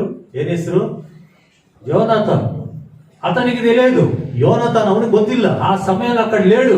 ಆ ಸಂದರ್ಭದಲ್ಲಿ ಅವನು ಅಲ್ಲಿಲ್ಲ. అతను ఏం చేసిందంటే, ಅವನೇನ್ ಮಾಡಿದಾನಂದ್ರೆ, యుద్ధం చేసే టైంలో అడవిలోకి వెళ్ళిపోయాడు. ಯುದ್ಧವನ್ನು ಮಾಡುವಂತ ಸಂದರ್ಭದಲ್ಲಿ ಅಡವಿಗೆ ಹೋದನು. అక్కడ ಅಲ್ಲಿ తేనె కారి ಜೇನು ಸುರಿದು, అక్కడ ఆ ఒక స్థలంలో తేనె గుంపుగా ఉంది. అక్కడ ಒಂದು ಸ್ಥಳದಲ್ಲಿ ಜೇನು ಅಲ್ಲಿ ತುಂಬಾ ಇದೆ. ಅಲ್ಲಿ ఎక్కువ తేనె పారుతా ఉందంట. ಹೆಚ್ಚಾದ ಒಂದು ಜೇನು ಹರಿತಾ ಇದಂತೆ. పాలు తేనెలు ప్రవహించే దేశం కదా, ಹಾಲು ಜೇನು ಹರಿಯುವಂತ ದೇಶ ಅಲ್ವಾ. తేనె కారిపోయిందంట అక్కడ. ಜೇನು ಅಲ್ಲಿ ಸೋರ್ತಾ ಇದಂತೆ. దాన్ని చూసి ಅದು ನೋಡಿ, తన చేతిలో కర్ర ఉంటే ಅವನ ಕೈಯಲ್ಲಿ ಕೋಲಿದ್ರೆ దాంట్లో అత్తి ಅದರಲ್ಲಿ ಅದನ್ನ ಮುಟ್ಟಿ నాలుకకు పెట్టుకున్నాడు. ನಾಲಿಗೆಗೆ ಇಟ್ಕೊಂಡು, పెట్టుకున్న వెంటనే ನಾಲಿಗೆಗೆ ಇಟ್ಟುಕೊಂಡ ಕೂಡಲೇ కళ్ళు ప్రకాశించినాయంట. ಕಣ್ಣುಗಳು ಪ್ರಕಾಶಿಸುತ್ತಾನೆ. హల్లెలూయా. ಹಲ್ಲೆಲೂಯಾ. దాన్ని విన్నాడు సౌలు. ಅದನ್ನ ಕೇಳಿದನು ಸೌಲನು. ఎవడి పని చేసింది? ಯಾರಿಗೆ ಕೆಲಸ ಮಾಡಿದ್ದು? యోనాథన్. ಯೋನಾಥನ್. చంపేయండి వాడిని అన్నాడు. ಸಾಯಿಸ್ಬಿಡ್ರಿ ಅವನನ್ನ అన్నాడా లేదా? ಅಂದಿದ್ದಾನೆ. అన్నాడు. ಅಂದನು. ఎప్పుడు? ಯಾವಾಗ? నేను చెప్పిన మాట మీరినందుకు, ನಾನು ಹೇಳಿದ ಮಾತನ್ನ ಮೀರಿದ್ದಕ್ಕೆ వాడిని చంపేయండి, ಅವನನ್ನ వాడి ಸಾಯಿಸ್ಬಿಡ್ರಿ, మరణానికి అర్హుడు అని చెప్పేశాడు. ಅವನು ಮರಣಕ್ಕೆ ಅವನು ಅರ್ಹತೆ ಉಳ್ಳವನು ಎಂಬುದಾಗಿ ಹೇಳಿಬಿಟ್ಟು ఇక్కడ అంటున్నాడు, ಇಲ್ಲಿ ಹೇಳ್ತಿದ್ದಾನೆ, ఏమయ్యా మాకు తెలియదు, ಏನಯ್ಯ ನಮಗ್ ಗೊತ್ತಿಲ್ಲ, జనులు తీసుకొచ్చారంట. ಜನರು ತೆಗೆದುಕೊಂಡು ಬಂದ್ರಂತೆ. వంక మాటలు, వంకరి మాటలు, ಡೊಂಕಾದ ಮಾತುಗಳು, వాదాల్ని పెంచుతూ ఉన్నాడు. ವಾದಗಳನ್ನ ಅವನು ಬೆಳೆಸ್ತಾ ಇದ್ದಾನೆ. నా తప్పు లేదు అన్నప్పుడే వాదాలు ఎక్కువైపోతాయి. ನನ್ನ ತಪ್ಪು ಇಲ್ಲ ಎಂಬುದಾಗಿ ಹೇಳಿದಾಗ್ಲೇ ವಾದಗಳು ಹೆಚ್ಚಾಗುತ್ತೆ, జగడాలు ఎక్కువైపోతాయి, ಜಗಳಗಳು ಜಾಸ್ತಿ ಆಗುತ್ತೆ, కలహాలు ఎక్కువైపోతాయి. ಜಗಳಗಳು ಜಾಸ್ತಿ ಆಗುತ್ತೆ. ఇక సమయాలు అన్నాడు, ಸಭೆಯಲ್ಲಿ ಹೇಳ್ತಿದ್ದಾನೆ. ఇక అక్కడి నుంచి క్లాస్ తీసుకున్నాడు సౌలుతో. ಇನ್ನು ಅಲ್ಲಿಂದ ಅವನು ಮಾತಾಡೋದಕ್ಕೆ ಪ್ರಾರಂಭ ಮಾಡಿದನು. దేవుడు వీటిని మెచ్చుకుంటాడు అనుకున్నావా? ದೇವರು ಇವುಗಳನ್ನ ಮೆಚ್ಚಿಕೊಳ್ಳುತ್ತಾನೆ ಎಂಬುದಾಗಿ ನೀನು ಅನ್ಕೊಳ್ತಿದೀಯಾ? బలులు అర్పించట కంటే మాట వినట శ్రేష్టం కాదా? ಯಜ್ಞಗಳನ್ನು ಅರ್ಪಿಸುವುದಕ್ಕಿಂತ ಮಾತನ್ನ ಕೇಳುವುದು ಒಳ್ಳೆಯದಲ್ವಾ? ఇంత చెప్పినా నువ్వు వినలేదు గనుక, ಇಷ್ಟು ಹೇಳಿದ್ರು ಸಹ ನೀನು ಕೇಳದೆ ಹೋದ್ರಿಂದ దేవుడు నిన్ను రాజుగా ఉండకుండా తొలగిస్తున్నాడు అని చెప్పేసి ದೇವರು ನಿನ್ನ ಅರಸನಾಗಿಲ್ಲದ ಹಾಗೆ ತೆಗೆದಾಕ್ತಿದ್ದಾನೆ ಎಂಬುದಾಗಿ ఆలోచన చేయండి. ఇక్కడ ಆಲೋಚನೆ ಮಾಡ್ರಿ. ಇಲ್ಲಿ అతను చేసిన తప్పును బట్టి ಅವನು ಮಾಡಿದ ತಪ್ಪಿನ ನಿಮಿತ್ತವಾಗಿ సమయాలు వచ్చి చెప్పిన వెంటనే ಸಮುವೇಲನು ಬಂದು ಹೇಳಿದ ಕೂಡಲೇ, అయ్యా తప్పైపోయింది, ಅಯ್ಯ ತಪ್ಪಾಗೋಗಿದೆ, మేము అట్లా అనుకోలేదు, ನಾವು ಆ ರೀತಿ ಅಂದುಕೊಳ್ಳಲಿಲ್ಲ, మేము దేవుని ఆజ్ఞని మీరిపోయాం, ನಾವು ದೇವರ ಆಜ್ಞೆಯನ್ನ ಮೀರಿದ್ದೇವೆ, ఇప్పుడే వీటిని చంపేస్తాం, ಈಗಲೇ ಇವುಗಳನ್ನ ಸಾಯಿಸ್ಬಿಡ್ತೀವಿ, అగబను కూడా చంపేస్తాం, ಅಗಬನನ್ನು ಸಹ ಸಾಯಿಸ್ಬಿಡ್ತೀವಿ, అమాలేకీయులను కూడా చంపేస్తాం ಅಮಾಲೇಕರನ್ನು ಸಹ ಸಾಯಿಸ್ಬಿಡ್ತೀವಿ అని చెప్పింటే ಎಂಬುದಾಗಿ ಹೇಳಿದ್ರೆ అతనితో ఇన్ని మాటలు మాట్లాడుతున్న అవసరమే లేదు. ಆತನೊಂದಿಗೆ ಇಷ್ಟು ಮಾತುಗಳನ್ನ ಮಾತನಾಡುವಂತ ಅವಶ್ಯಕತೆ ಇರ್ತಾ ಇರಲಿಲ್ಲ. అని అతను అట్లా చెప్పలేదు. ಆದ್ರೆ ಆತನ ಆ ರೀತಿ ಹೇಳಲಿಲ್ಲ. ఇదేం పెద్ద తప్ప అన్నట్లుగా మాట్లాడాడు. ಇದೇ ದೊಡ್ಡ ತಪ್ಪ ಅನ್ನೋ ರೀತಿಯಲ್ಲಿ ಮಾತಾಡ. అది నాకు తెలియదు, వాడు చేసింది అన్నాడు. ಅದು ನನಗ್ ಗೊತ್ತಿಲ್ಲ, ಅವ್ರು ಮಾಡಿದ್ದಾರೆ ಎಂಬುದಾಗಿ ಹೇಳಿ. నీకు తెలియకే జరిగిందా? ನಿನಗೆ ತಿಳಿದಲೇನೆ ಈ ರೀತಿ ನಡೆದಿದ್ಯಾ? నీకు తెలియకుండానే జరిగిందా? ನಿನಗೆ ತಿಳಿದಲೇನೆ ನಡೆದಿದ್ಯಾ? అననీయ డబ్బు తీసుకొచ్చాడు ఎక్కడికి? అపోస్తుల దగ్గరికి. ಅನನೀಯನು ಹಣವನ್ನು ತೆಗೆದುಕೊಂಡು ಬಂದನು ಅಪೊಸ್ತಲರ ಬಳಿಗೆ. ఏమన్నాడు? ఇంతకే అమ్మేమన్నాడు. ಇಷ್ಟಕ್ಕೆ ಮಾಡಿದೀವಿ ಅಂತ ಹೇಳಿದ. చచ్చిపోయాడు అక్కడ. ಅಲ್ಲೇ తన భార్య వచ్చింది, ಅವನ ಹೆಂಡತಿ ಬಂದ್ಲು. ఆయన ఆ పేతురు ఆమెను కూడా అడిగాడు. ಪೇತ್ರನ ಆಕೆಯನ್ನು ಸಹ ಕೇಳಿದನು. ఆమె కూడా ఏమంది? ఇంతే అంది. ಆಕೆ ಸಹ ಏನಂದ್ರು? ಇಷ್ಟಕ್ಕೆ ಅಂತ ಹೇಳಿ. ఓహో, ఇద్దరు కలిసిపోయారు నేను ఇక్కడ. ಅಂದ್ರೆ ಇಲ್ಲಿ ಇಬ್ರು ಒಂದಾಗಿ ಹೋಗಿದ್ದಾರೆ. ఆమె కూడా చచ్చిపోయింది. ಆಕೆ ಸಹ ಸತ್ತು. ఇద్దరిలో పాలు లేదా దీంట్లో? ಇಬ್ಬರಿಗೂ ಸಹ ಅದ್ರಲ್ಲಿ ಪಾಲಿಲ್ವಾ? లేదా? ಇಲ್ವಾ? ఇద్దరి మనసులో ఒకటైంది కదా. ಇಬ್ಬರ ಮನಸ್ಸು ಒಂದಾಯ್ತಲ್ಲ. ఇద్దరు కలిసే పరిశుద్ధాత్మని మోసం చేశారు కదా. ಇಬ್ಬರು ಸಹ ಸೇರಿದ್ದಾನೆ ಪವಿತ್ರಾತ್ಮನ ಮೋಸ ಮಾಡಿದ್ರಲ್ಲ. ఒకరు తప్పించుకొని ఒకరు బాగుపడతారా? ಒಬ್ಬರು ತಪ್ಪಿಸ್ಕೊಂಡು ಒಬ್ಬರು ಚೆನ್ನಾಗಿ. ఒకరికి శిక్ష ఒకరికి బాగా ఉంటుందా? ಒಬ್ಬನಿಗೆ ಶಿಕ್ಷೆ ಒಬ್ಬನಿಗೆ ಚೆನ್ನಾಗಿರೋದು ಏನಾರು ಇರುತ್ತಾ? ఉంటుందా? ಇರ್ತದ ఉండదు. ಇರೋದಿಲ್ಲ. జనులు వీటిని చేశారు, ಜನರು ಇವುಗಳನ್ನು ಮಾಡಿದ್ದಾರೆ, నీకు తెలియకుండా జరగలేదు. ನಿನಗೆ ತಿಳಿಯದ ಹಾಗೆ ನಡೆದಿಲ್ಲ. దాని కారకుడి నువ్వే. ಅದಕ್ಕೆ ಕಾರಣಕರ್ತನ ನೀನೇ. కాబట్టి దేవుడు నిన్ను రాజుగా ఉండకుండా తీసేస్తున్నాడు. ಆದ ಕಾರಣ ದೇವರು ನಿನ್ನ ಅರಸನಾಗಿರದ ಹಾಗೆ ತೆಗೆದಾಕ್ತಿದ್ದಾನೆ. మన తప్పులు మనం గ్రహించుకుంటే క్షమాపణ ఉంది. ನಮ್ಮ ತಪ್ಪನ್ನ ನಾವು ಗ್ರಹಿಸಿಕೊಂಡ್ರೆ ನಮಗೆ ಕ್ಷಮಾಪಣೆ ಇದೆ. మనం చేసిన తప్పును పక్కన పెడతాం. ನಾವು ಮಾಡಿದಂತ ತಪ್ಪನ್ನ ಪಕ್ಕದಲ್ಲಿ ಇಡ್ತೀವಿ. వాళ్ళేం చేయలేదా, ಏನ್ ಅವ್ರೇನ್ ಮಾಡ್ಲಿಲ್ವಾ, వీళ్ళు చేయలేదా, ಇವ್ರು ಮಾಡ್ಲಿಲ್ವಾ, వాటికంటే పెద్ద చేశానా నేను, ಅವುಗಳಿಂದ ದೊಡ್ಡದೇನಾರ ನಾನು ಮಾಡಿದಿನ. ఇదే కలహాలకు ప్రారంభం. ಇದೇ ಜಗಳಗಳಿಗೆ ಪ್ರಾರಂಭ. నువ్వు చేయవలసింది అది కాదు. ನೀನು ಮಾಡಬೇಕಾಗಿದ್ದ ಅದಲ್ಲ. దావీదేమన్నాడు చూడండి, 2వ సమూయేలు గ్రంథం 2ನೇ ಸಮುವೇಲನ ಗ್ರಂಥ ದಾವೀದನು ಏನ್ ಹೇಳಿದ ನೋಡ್ರಿ. 12వ అధ్యాయం 13వ వాక్యం. 12ನೇ ಅಧ್ಯಾಯ 13ನೇ ವಚನ. నాతాను ప్రవక్త వచ్చి చెప్తున్నాడు, ನಾತಾನು ಪ್ರವಾದಿ ಬಂದು ಹೇಳ್ತಾ ಇದ್ದಾನೆ, ದಾವೀದನೇ, ఆ పాపం చేసిన వ్యక్తి నువ్వే, ಆ ಪಾಪವನ್ನು ಮಾಡಿದಂತ ವ್ಯಕ್ತಿ ನೀನೇ. వెంటనే దావీదు ఏమన్నాడు, ಕೂಡಲೇ ದಾವೀದನು ಏನ್ ಹೇಳ್ತಿದ್ದಾನೆ. ಆಗ ದಾವೀದನು ನಾತಾನನಿಗೆ, ನಾನು ಯೆಹೋವನಿಗೆ ವಿರುದ್ಧವಾಗಿ ಪಾಪ ಮಾಡಿದ್ದೇನೆ, యెహోవాకు విరుద్ధముగా పాపము చేశాను అని ఒప్పుకున్నాడు. హల్లెలూయా, హల్లెలూయా, హల్లెలూయా, హల్లెలూయా. గమనించండి, ఇక్కడ ಗಮನಿಸಿರಿಲ್ಲಿ, అసలు సౌలు కంటే పెద్ద పాపం చేశాడు. ಇಷ್ಟಕ್ಕೂ ಸೌಲನಿಗಿಂತಲೂ ದೊಡ್ಡ ಪಾಪವನ್ನ ಮಾಡಿದ್ದಾನೆ. సౌలు చేసిన పాపాన్ని పోల్చుకుంటే దావీదుది ఇంకా పెద్ద పాపం. ಸೌಲನು ಮಾಡಿದಂತ ಪಾಪಕ್ಕೆ ಹೋಲಿಸಿಕೊಂಡರೆ ದಾವೀದನು ಮಾಡಿದ ಪಾಪ ದೊಡ್ಡದು, ఇంకా ఎక్కువ పెద్ద పాపమే, ಇನ್ನು ಒಂದು ಹೆಚ್ಚಾದ ದೊಡ್ಡ ಪಾಪವೇ. కానీ ಆದರೆ నాతాను చెప్పిన వెంటనే, ನಾತಾನನು ಹೇಳಿದ ಕೂಡಲೇ, అవును నేను పాపం చేసి తిని, ಹೌದು ನಾನು ಪಾಪವನ್ನ ಮಾಡಿದ್ದೇನೆ, నాకు అర్థమైంది నా పాపం ನನಗೆ ಅರ್ಥವಾಗಿದೆ ನನ್ನ ಪಾಪ అని చెప్పాడు. ಎಂಬುದಾಗಿ ಹೇಳಿ వెంటనే నాతాను ఏమన్నాడు తెలుసా? ಕೂಡಲೇ ನಾತಾನನು ಏನ್ ಹೇಳಿದನು ಗೊತ್ತಾ? చదవండి. ನಾತಾನನು ಅವನಿಗೆ, ಯೆಹೋವನು ನಿನ್ನ ಪಾಪವನ್ನು ಕ್ಷಮಿಸಿದ್ದಾನೆ. హల్లెలూయా, హల్లెలూయా, హల్లెలూయా, హల్లెలూయా. వెంటనే ప్రవక్త అంటున్నాడు, ಕೂಡಲೇ ಪ್ರವಾದಿ ಹೇಳ್ತಿದ್ದಾನೆ, దేవుని దగ్గర అడగలేదు పోయి, ದೇವರ ಬಳಿಯಲ್ಲಿ ಕೇಳಿಲ್ಲ ಹೋಗಿ, ప్రభువా ಕರ್ತನೇ, దావీదు క్షమాపణ అడిగాడే, ದಾವೀದನು ಕ್ಷಮಾಪಣೆ ಕೇಳಿದನಲ್ಲ, వాడిని క్షమించానంటావా, ಅವನನ್ನು ಕ್ಷಮಿಸಿದನಂತೀಯಾ, వాడు క్షమాపణ పొందాడా, ಅವನು ಕ್ಷಮಾಪಣೆ ಹೊಂದಿದ್ದಾನ అని ಎಂಬುದಾಗಿ దేవుని అడగలేదు. ದೇವರನ್ನ ಕೇಳಲಿಲ್ಲ, వెంటనే అంటున్నాడు, ಕೂಡಲೇ ಹೇಳ್ತಿದ್ದಾನೆ, దేవుడు నీ పాపం క్షమించాడు. ದೇವರು ನಿನ್ನ ಪಾಪವನ್ನು ಕ್ಷಮಿಸಿದ್ದಾನೆ. ఎందుకో తెలుసా? ಯಾತಕ್ಕೆ ಗೊತ್ತಾ? దేవుడు నన్ను పంపించాడు, ದೇವರು ನನ್ನನ್ನು ಕಳಿಸಿದ್ದಾನೆ, దేవుని సేవకునిగా నన్ను అంగీకరించి, ದೇವರ ಸೇವಕನಾಗಿ ನನ್ನನ್ನು ಅಂಗೀಕರಿಸಿ, నా నోట వచ్చిన మాట దేవుని మాటగా భావించి, ನನ್ನ ಬಾಯಿಂದ ಬಂದಂತ ಮಾತನ್ನ ದೇವರ ಮಾತೆಂಬುದಾಗಿ ನೀನು ಅದನ್ನ ತಿಳಿದುಕೊಂಡು నువ్వు పాప క్షమాపణను పొందావు, ನೀನು ಪಾಪ ಕ್ಷಮಾಪಣೆಯನ್ನು నీ ಹೊಂದಿಕೊಂಡಿದ್ದೀಯ, పాప నేను ఒప్పుకున్నావు, ನಿನ್ನ ಪಾಪವನ್ನು ನೀನು ಒಪ್ಪಿಕೊಂಡಿದ್ದೀಯ. కాబట్టి దేవుడు నిన్ను క్షమించాడు. ಆದ ಕಾರಣ ದೇವರು ನಿನ್ನನ್ನು ಕ್ಷಮಿಸಿದ್ದಾನೆ ಎಂಬುದಾಗಿ ಹೇಳಿ. హల్లెలూయా, హల్లెలూయా. ఒక్క మాటతో పోయింది, ಒಂದು ಮಾತಲ್ಲಿ ಹೋಗಿದ್ದಾನೆ, అయిపోయింది. ಮುಗಿದೋಯ್ತು. తన తప్పును గ్రహించుకున్నాడు, ತನ್ನ ತಪ್ಪನ್ನ ಅವನು ಗ್ರಹಿಸಿಕೊಂಡನು. అవును నేను పాపం చేశాను నిజమన్నాడు, ಹೌದು ನಾನು ಪಾಪ ಮಾಡಿದ್ದೇನೆ ನಿಜ ಎಂಬುದಾಗಿ ಹೇಳಿದನು. వెంటనే క్షమాపణ పొందాడు. ಕೂಡಲೇ ಕ್ಷಮಾಪಣೆ ಹೊಂದಿಕೊಂಡನು. సౌలును కథలు చెప్తున్నాడు, ఇక్కడ కథలు ಕಥೆಗಳನ್ನು ಹೇಳ್ತಿದ್ದಾನೆ ಇಲ್ಲಿ. ఏమని, ಏನಂತ? అది నాకు తెలియదయ్యా, ಅದು ನನಗೆ ಗೊತ್ತಿಲ್ಲಯ್ಯ. వాళ్ళు ఎవరో తెస్తే ಅವ್ರು ಯಾರೋ ತಂದ್ರೆ నేను కూడా చూసిన గాని ನಾನು ಸಹ ನೋಡಿದ್ದೇನೆ. ಆದ್ರೆ కథలు చెప్తున్నాడు, ಕಥೆಗಳನ್ನು ಹೇಳ್ತಿದ್ದಾನೆ. ಕಥೆಗಳು. ఆత్మీయుడా, ಆತ್ಮೀಯನ, ఆత్మానుసారమైన మనస్సు కలిగిన వాడా, ಆತ್ಮಾನುಸಾರವಾದ ಮನಸ್ಸುಳ್ಳವನ, శరీర సంబంధమైన మనస్సు కలిగి, ಶರೀರ ಸಂಬಂಧಪಟ್ಟ ಮನಸ್ಸುಳ್ಳವನಾಗಿ, అక్రమమైన దోపుడు సొమ్ముకు ఎగబడి, ಅಕ್ರಮವಾದ ದೋಚಿಕೊಂಡಂತ ಸೊತ್ತಿಗೆ ಅವನು ಮೇಲ್ಬಿದ್ದು వాటిని తెచ్చి పెట్టుకున్నాడు ఇంట్లో. ಅವುಗಳನ್ನ ತಂದಿಟ್ಕೊಂಡಿದ್ದಾನೆ ಮನೆಯಲ್ಲಿ. ఆత్మీయులా వీళ్ళు, ಇವನೇನು ಆತ್ಮೀಯನ? వీళ్ళు కలహములు జగళములు ఉన్నాయంటే, ನಿಮ್ಮಲ್ಲಿ ಜಗಳಗಳು ಇದೆ ಅಂದ್ರೆ వీళ్ళు శరీరానుసారమైన మనుషులు, ನೀವು ಶರೀರಾನುಸಾರವಾದ ಮನುಷ್ಯ, ఆత్మీయులు కాదు. ಆತ್ಮೀಯರಲ್ಲ. వీళ్ళు దేవుని వాగ్దానాన్ని పొందలేరు. ನೀವು ದೇವರ ವಾಗ್ದಾನ ಹೊಂದಿಕೊಳ್ಳಲಿಕ್ಕೆ ಆಗೋದಿಲ್ಲ. 1 కొరింథీ పత్రిక 1ನೇ ಕೊರಿಂಥಿ ಪತ್ರಿಕೆ 2వ అధ్యాయం 2ನೇ ಅಧ್ಯಾಯ 9వ వాక్యం. 9ನೇ ವಾಕ್ಯ. ಕರ್ತನನ್ನು ಶಿಲುಬೆಗೆ ಹಾಕಿಸುತ್ತಿರಲ್ಲ. 2వ కొరింథీయులకు రాసిన పత్రిక, 1 కొరింథీయులకు రాసిన పత్రిక, ಕ್ಷಮಿಸಿರಿ, 1 ಕೊರಿಂಥದವರು ಬರೆದ ಪತ್ರ 2వ ಅಧ್ಯಾయం 9వ వాక్యం. 2ನೇ ಅಧ್ಯಾಯ 9ನೇ ವಾಕ್ಯ. ಆದರೆ ಬರೆದಿರುವ ಪ್ರಕಾರ ದೇವರು ತನ್ನನ್ನು ಪ್ರೀತಿಸುವವರಿಗಾಗಿ ಸಿದ್ಧ ಮಾಡಿರುವಂತದ್ದೆಲ್ಲವನ್ನು ಕಣ್ಣು ಕಾಣಲಿಲ್ಲ, ಕಿವಿ ಕೇಳಲಿಲ್ಲ, ಅದರ ಭಾವನೆಯು ಮನುಷ್ಯನ ಹೃದಯದಲ್ಲಿ ಹುಟ್ಟಲಿಲ್ಲ.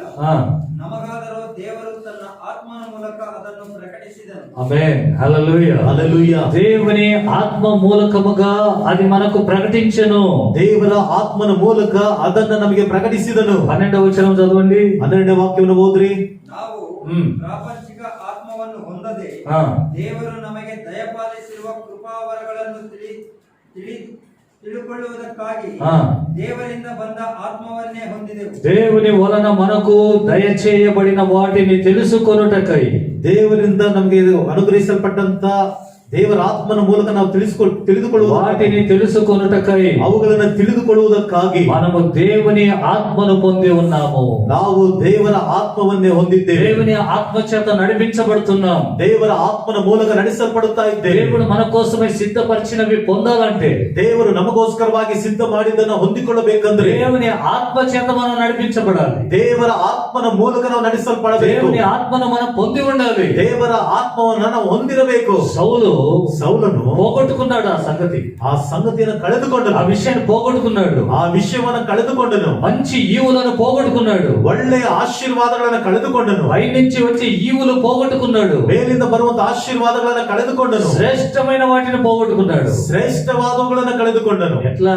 ಹಿಂಗೆ కలహాలతో, ಜಗಳಗಳಿಂದ దేవుని వాక్యంలో రాయబడింది. ದೇವರ ವಾಕ್ಯದಲ್ಲಿ ಬರೆಯಲ್ಪಟ್ಟಿದೆ. మంచి ఈవులు మనకు దేవుడు అనుగ్రహిస్తాడు. ಒಳ್ಳೆಯ ಒಂದು ದಾನಗಳನ್ನ ದೇವರು ನಮಗೆ మనం ಅನುಗ್ರಹಿಸುತ್ತಾನೆ. జగడమాడని వాళ్ళమైతే, ನಾವು ಜಗಳ ಮಾಡದವರಾಗಿದ್ರೆ మనకు దేవుడు అనుగ్రహిస్తాడు. ఇవన్నీ ದೇವರು ನಮಗೆ ಇವುಗಳನ್ನ ನಾವು ಅನುಗ್ರಹಿಸುತ್ತೇವೆ. దేవుని ఆత్మ చేత ఇవి మనకు అనుగ్రహించబడతాయి. ದೇವರ ಆತ್ಮನ ಮೂಲಕ ಇವು ನಮಗೆ ಅನುಗ್ರಹಿಸಲ್ಪಡುತ್ತದೆ. మనలో తప్పులు కప్పి పెట్టుకొని, ನಮ್ಮಲ್ಲಿ ತಪ್ಪುಗಳನ್ನ మన ಮುಚ್ಚಿಟ್ಟುಕೊಂಡು, పాపాలు మనం దాచుకొని, ನಮ್ಮ ಪಾಪಗಳನ್ನ ಮುಚ್ಚಿಟ್ಟುಕೊಂಡು, ఇంకొకరి పాపాలు చూపించుకుంటూ, ಇನ್ನೊಬ್ಬರ ಪಾಪಗಳನ್ನು ತೋರಿಸಿಕೊಳ್ಳುತ್ತಾ, ఇంకొకరి విషయాలలో మాట్లాడుకుంటూ, ಇನ್ನೊಬ್ಬರ ವಿಷಯಗಳಲ್ಲಿ ಮಾತನಾಡಿಕೊಳ್ಳುತ್ತಾ, ఒక వ్యక్తి తప్పు చేస్తే హెచ్చరించడం మంచిది. ಒಬ್ಬ ವ್ಯಕ್ತಿ ತಪ್ಪನ್ನ ಮಾಡಿದರೆ ಎಚ್ಚರಿಕೆ ಮಾಡುವುದು ಒಳ್ಳೆಯದು. కానీ మనలో తప్పు ఉండి ಆದರೆ ನಮ್ಮೊಳಗಡೆ ತಪ್ಪಿದ್ದು వాళ్ళ తప్పులు చూపించి ಅವರ ತಪ್ಪನ್ನ ತೋರಿಸಿ మన తప్పులు కప్పి పెట్టుకుంటే ನಮ್ಮ ತಪ್ಪುಗಳನ್ನ ಮುಚ್ಚಿಟ್ಟುಕೊಂಡ್ರೆ అక్కడ జగడాలే వస్తాయి, ಅಲ್ಲಿ ಜಗಳಗಳೇ ಬರುತ್ತೆ, కలహాలే వస్తాయి. ಜಗಳಗಳು ಬರುತ್ತೆ. దేవుడు వాటిని ఇష్టపడేవాడు కాదు. ದೇವರುಗಳನ್ನು ಇಷ್ಟಪಡುವಂತವರಲ್ಲ. సౌలు చేయవలసిన పని ఏమిటి? ಸೌಲನು ಮಾಡಬೇಕಾದ ಕೆಲಸ ಏನು? నేను పాపం చేశాను, ನಾನು ಪಾಪವನ್ನು దేవుని ఆజ్ఞను నెరవేర్చానని చెప్పాడు. ದೇವರ ಆಜ್ಞೆಯನ್ನು ನೆರವೇರಿಸಿದ್ದೇನೆ ಎಂಬುದಾಗಿ ಹೇಳಿದ. అక్కడ దానికి నెరవేర్చలేదు అనే దానికి రుజువు చూపించాడు సమూయేలు. ಅಲ್ಲಿ ಅವನು ನೆರವೇರಿಸಲಿಲ್ಲ ಎಂಬುದಕ್ಕೆ ಸಮುವೇಲನು ಅಲ್ಲಿ ರುಜುವನ್ನು ತೋರಿಸಿದನು. అయినా ఒప్పడం లేదు. ಆದರೂ ಹೋಗ್ತಾ ಇಲ್ಲ. ఏం జరిగింది? ಏನ್ ನಡೆದಿದೆ? తనకున్న స్థానాన్ని పోగొట్టుకున్నాడు. ಅವನಿಗಿದ್ದಂತ ಸ್ಥಾನವನ್ನು ಕಳೆದುಕೊಂಡ. తన ప్రాణాన్ని కూడా పోగొట్టుకున్నాడు. ಅವನ ಪ್ರಾಣವನ್ನು ಸಹ ಕೊನೆಯದಾಗಿ ಕಳಕೊಂಡನು. ಆಲೋಚನೆ ಮಾಡಿ, ఏ ఆత్మను కలిగి ఉన్నా మనం, ಯಾವ ಆತ್ಮವನ್ನು ಹೊಂದಿದವರಾಗಿ, ఏ ఆత్మ చేత నడిపించబడుతున్నా, ಯಾವ ಆತ್ಮನ ಮೂಲಕ ನಡೆಸಲ್ಪಡ್ತಾ ಇದೆ, శరీరానుసారమైన ఆత్మ కలిగి జీవిస్తున్నామా, ಶರೀರಾನುಸಾರವಾದ ಆತ್ಮ ಉಳ್ಳವರಾಗಿ ಜೀವಿಸುತ್ತಿದ್ದೇವಾ? అలా జీవించితే ಆ ರೀತಿಯಾಗಿ ಜೀವಿಸುವುದ యోసేపు దగ్గరికి రాలేము. ಯೋಸೇಫನ ಹತ್ತಿರಕ್ಕೆ ಬರ್ಲಿಕ್ಕೆ అంటే ಆಗಲ್ಲ. అంటే యేసు ప్రభు దగ్గరికి రాలేము. ಅಂದ್ರೆ ಯೇಸು ಕ್ರಿಸ್ತನ ಬಳಿಗೆ ಬರ್ಲಿಕ್ಕೆ ఆయన ಆಗಲ್ಲ. దగ్గర దొరికేటువంటి ఆహారాన్ని మనం పొందలేము. ಆತನಿಂದ ಸಿಗುವಂತ ಆಹಾರವನ್ನು ಹೊಂದಿಕೊಳ್ಳಲಿಕ್ಕೆ ಆಗಲ್ಲ. ఆహారం అంటే ఏంటి? ಆಹಾರ ಅಂದ್ರೆ ಏನು? దేవుని వాక్యం. ದೇವರ ವಾಕ್ಯ. అలాగే లోకంలో మనకు పోషణ. ಹಾಗೆಯೇ ಲೋಕದಲ್ಲಿ ನಮಗೆ ಪೋಷಣೆ. హల్లెలూయా. హల్లెలూయా. ఇవి మనకు రావాలంటే, ಇವು ನಮಗೆ ಬರಬೇಕಂದ್ರೆ, ఇవి మనం కలిగి ఉండాలంటే ಇವು ನಾವು ಹೊಂದಿಕೊಂಡಿರ್ಬೇಕಂದ್ರೆ జగడాలకు దూరంగా ఉండాలి. ಜಗಳಗಳಿಗೆ ದೂರವಾಗಿರ್ಬೇಕು. మూడోది, ಮೂರನೇದು, మనకేం కావాలంట? ನಮಗೆ ಏನ್ ಬೇಕಂತೆ? మంచి ఈవులు. ಒಳ್ಳೆಯ ಒಂದು ದಾನಗಳು. ఐగుప్తు దేశంలోని మంచి ఈవులు ಐಗುಪ್ತ ದೇಶದಿಂದ ಒಂದು ಒಳ್ಳೆಯ ಒಂದು ವಸ್ತುಗಳು మనం పొందాలి. ನಾವು ಹೊಂದಿಕೊಳ್ಳೋದು. హల్లెలూయా. ఈ లోకంలోనే ಈ ಲೋಕದಲ್ಲಿ శ్రేష్టమైన ఈవులు కలిగిన వాళ్ళుగా మనం ఉండాలి. ಶ್ರೇಷ್ಠವಾದ ಆಶೀರ್ವಾದಗಳನ್ನಾಗಿ ನಾವು ಇರಬೇಕು. శ్రేష్టమైనటువంటి వరములు కలిగిన వాళ్ళుగా ఉండాలి. ಶ್ರೇಷ್ಠವಾದ ನಾವು ವರಗಳನ್ನು ಹೊಂದಿದವರಾಗಿರ್ಬೇಕು. ఈ లోకంలో శ్రేష్టమైనది ఏంటి? ಈ ಲೋಕದಲ್ಲಿ ಶ್ರೇಷ್ಠವಾದದ್ದು ಯಾವುದು? ఏదైనా ఉందా? ಏನಾದ್ರೂ ಇದೆಯಾ? ఏదైనా ఉందా? ಏನಾದ್ರೂ ಇದೆಯಾ? మంచి మంచి ఇల్లు కట్టేమనుకో, ಒಳ್ಳೆಯದಾಗಿ ಒಂದು ಮನೆಗಳು ಕಟ್ಟಿರುವಂತ కొంతకాలానికి అది పోయింది ఇంకొకటి, ಸ್ವಲ್ಪ ಕಾಲಕ್ಕೆ ಅದು ಹೋಯ್ತು ಮತ್ತೆ ಇನ್ನೊಂದು. వెహికల్స్ అయినా అంతే. ವಾಹನಗಳಾದ್ರಷ್ಟೇ. తీసుకున్నప్పుడు బాగా మంచిగా ఉంటుంది, మోసగా ఉంటుంది. ತೆಗೆದುಕೊಂಡಾಗ ಚೆನ್ನಾಗಿ ಮೋಜಾಗಿ ಚೆನ್ನಾಗಿರುತ್ತೆ. కొంతకాలానికి అది పోయి ఇంకోటి కావాలి, ಸ್ವಲ್ಪ ಕಾಲಕ್ಕೆ ಅದು ಹೋಗಿ ಮತ್ತೊಂದು ಬೇಕು, అది పోయి ఇంకొకటి కావాలి. ಅದು ಹೋಗಿ ಮತ್ತೊಂದು ಬೇಕು. ఇవన్నీ మంచివని కాదు, ಇವೆಲ್ಲವೂ ಒಳ್ಳೆಯದಾಗಲ್ಲ. ಅಲ್ಲ, మనకు ప్రయోజనంగా ఉపయోగపడుతున్నాయి అంతే. ನಮಗೆ ಪ್ರಯೋಜನಕರವಾಗಿ ಉಪಯೋಗವಾಗ್ತಿದೆ ಅಷ್ಟೇ. మంచివి, ಒಳ್ಳೆಯದು మంచి వాని దగ్గర నుంచే వస్తాయి. ಒಳ್ಳೆಯವನಿಂದಲೇ ಬರುತ್ತದೆ. హల్లెలూయా. హల్లెలూయా. హల్లెలూయా. హల్లెలూయా. మంచివాడు ಒಳ್ಳೆಯವನು తన మంచి ధన నిధిలో నుండి ಅವನ ಒಂದು ಒಳ್ಳೆಯದಾಗ ಬೊಕ್ಕಸದೊಳಗಿಂದ మంచి వస్తువులే తీసుకొని వస్తాడు. ಒಳ್ಳೆಯ ವಸ್ತುಗಳನ್ನೇ ತೆಗೆದುಕೊಂಡು ಬರ್ತಾನೆ. చెడ్డవాడు ಕೆಟ್ಟವನು చెడ్డ ధన నిధిలో నుండి ಕೆಟ್ಟ ಬೊಕ್ಕಸದೊಳಗಿಂದ చెడ్డవాడినే తెస్తాడు. ಕೆಟ್ಟವುಗಳನ್ನೇ ತರ್ತಾನೆ. ఇప్పుడు మంచివాడు ఎవరు? ಈಗ ಒಳ್ಳೆಯವನು ಯಾರು? ఎవరు ಯಾರು? మంచివాడు ఎవరు? సైతాన. ಒಳ್ಳೆಯವನು మంచివాడు ఎవరు? ಒಳ್ಳೆಯವನು ಯಾರು? దేవుడే. ದೇವರೇ దేవుడే ದೇವರೇ. ఒక యవనస్తుడు వచ్చి అంటాడు, ಒಬ್ಬ ಯೋನಸ್ತನ್ ಬಂದು ಹೇಳ್ತಾನೆ, సద్బోధకుడా, సత్పురుషుడా, సద్బోధకుడా, ಸದ್ಬೋಧಕನೇ, నిత్య జీవాన్ని పొందాలంటే ఏం చేయాలి? ನಿತ್ಯ ಜೀವನ ಹೊಂದಿಕೊಳ್ಳಬೇಕಾದ್ರೆ యేసుప్రభు అన్నారు, ಯೇಸುಕ್ರಿಸ್ತನು ಹೇಳಿದ್ರು, మంచివాడినని నన్ను ఎందుకు అంటున్నావు? ಒಳ್ಳೆಯವನು ಎಂಬುದಾಗಿ ನೀನು ನನ್ನನ್ನು ಯಾಕೆ ಅಂತಿದೀಯ? మంచివాడు ఒక్కడే, ಒಳ್ಳೆಯವನು ಒಬ್ಬನೇ, ఆయన దేవుడు ಆತನ ದೇವರು అని చెప్పేసి. ಎಂಬುದಾಗಿ ಹೇಳಿದ್ರು. హల్లెలూయా. హల్లెలూయా. మంచివాడు ఒక్కడే, ಒಳ್ಳೆಯವನು ಒಬ್ಬನೇ, మంచి ఈవులు ఆయన దగ్గరే దొరుకుతాయి. ಒಳ್ಳೆಯ ಒಂದು ದಾನಗಳು ಆತನಿಂದಲೇ ಸಿಗುತ್ತೆ. స్వీట్ అంగట్లో స్వీట్లే దొరుకుతాయి, ಸ್ವೀಟ್ ಅಂಗಡಿಯಲ್ಲಿ ಸ್ವೀಟೇ ಸಿಗುತ್ತೆ, కారాలు కూడా దొరుకుతాయి. ಖಾರಗಳು ಸಿಗುತ್ತೆ. అంతకు మించి ఇంకా వేరే దొరకవు. ಅದಕ್ಕಿಂತ ಮೀರಿ ನೀನ್ ಬೇರೆ ಸಿಗಲ್ಲ. వేరేం దొరుకుతాయా? ಬೇರೆ ಏನಾದ್ರು ಸಿಗುತ್ತಾ? బ్యాలు కావాలంటే దొరకవు, ಬೇಳೆ ಬೇಕಂದ್ರೆ ಸಿಗೋದಿಲ್ಲ, బెల్లం కావాలంటే దొరకదు, ಬೆಲ್ಲ ಬೇಕಂದ್ರೆ ಸಿಗೋದಿಲ್ಲ, కారపొడి కావాలన్నా దొరకదు. ಖಾರದ ಪುಡಿ ಬೇಕಂದ್ರೆ ಸಿಗೋದಿಲ್ಲ. ఉంటే వాళ్ళు ఉపయోగించుకుంటారు, అమ్మరు.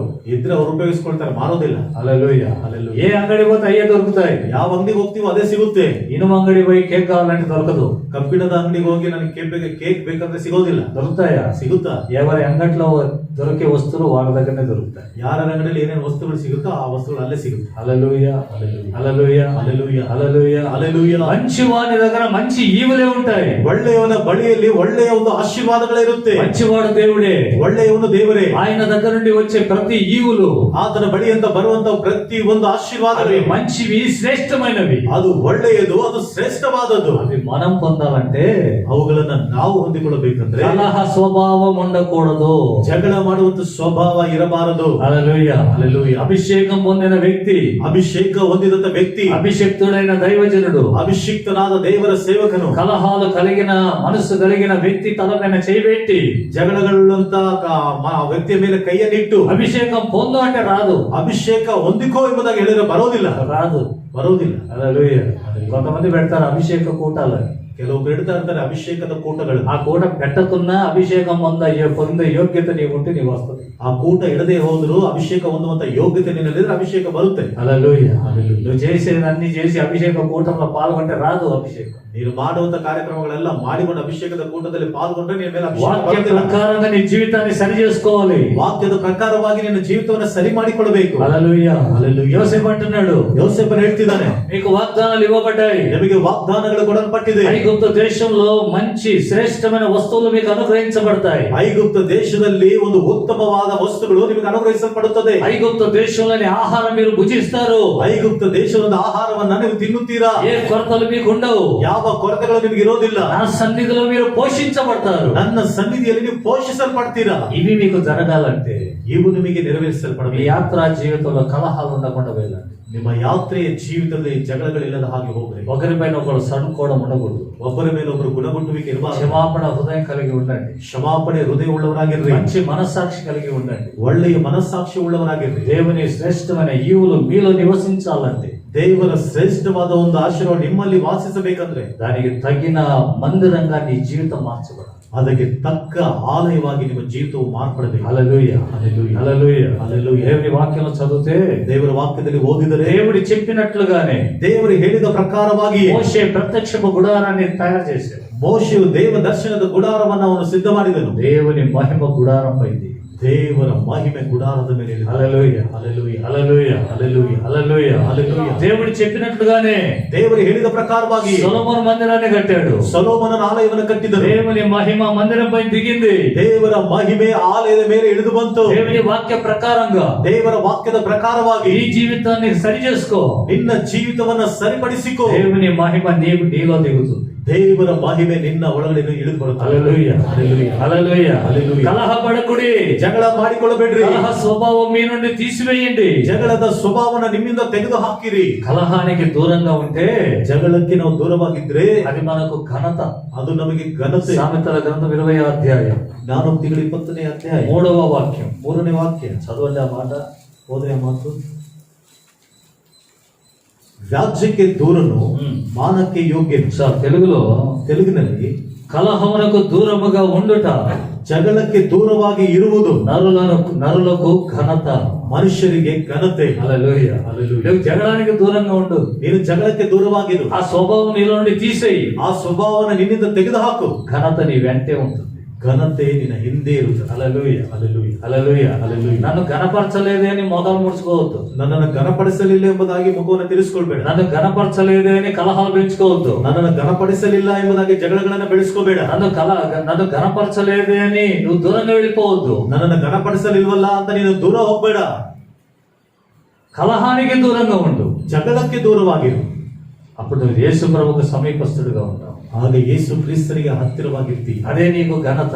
ಅದೇ ನಿನಗೆ ಘನತೆ. హల్లెలూయా, హల్లెలూయా, హల్లెలూయా, హల్లెలూయా. ఘనత కలిగేటువంటి కార్యములు, ಘನತೆ ಉಂಟು ಮಾಡುವಂತಹ ಕಾರ್ಯಗಳು, మనలో ఘనతను హెచ్చించేటువంటి కార్యములు, ನಮ್ಮಲ್ಲಿ ಘನತೆಯನ್ನು ಹೆಚ್ಚಿಸುವಂತಹ ಕಾರ್ಯಗಳು, వాటిని కలిగి జీవించాలి. ಅವುಗಳನ್ನು ಉಳ್ಳವರಾಗಿ ಜೀವಿಸಿ శరీర స్వభావాన్ని దూరం చేసుకోవాలి. ಶರೀರ ಸ್ವಭಾವವನ್ನು ದೂರ ಮಾಡಿಕೊಂಡು. అపోస్తలుడైన పౌలు రోమా పత్రిక ఒక మాట అంటున్నాడు. ಅಪೊಸ್ತಲನಾದ ಪೌಲನು ರೋಮ ಪತ್ರಿಕೆಯಲ್ಲಿ ಒಂದು ರೋಮ పత్రికలో ఒక మాట రాస్తున్నాడు. ರೋಮ ಪತ್ರಿಕೆಯಲ್ಲಿ ಒಂದು ಮಾತನ್ನು ಬರೀತೀವಿ. 13వ అధ్యాయం 13ನೇ ಅಧ್ಯಾಯ 14వ వాక్యం. 14ನೇ ವಾಕ್ಯ. ದೇಹದ ಆಶೆಗಳನ್ನು ಪೂರೈಸುವುದಕ್ಕಾಗಿ ಚಿಂತಿಸದೆ ಕರ್ತನಾದ ಯೇಸು ಕ್ರಿಸ್ತನನ್ನು ಧರಿಸಿಕೊಳ್ಳಿರಿ. అంతేనా?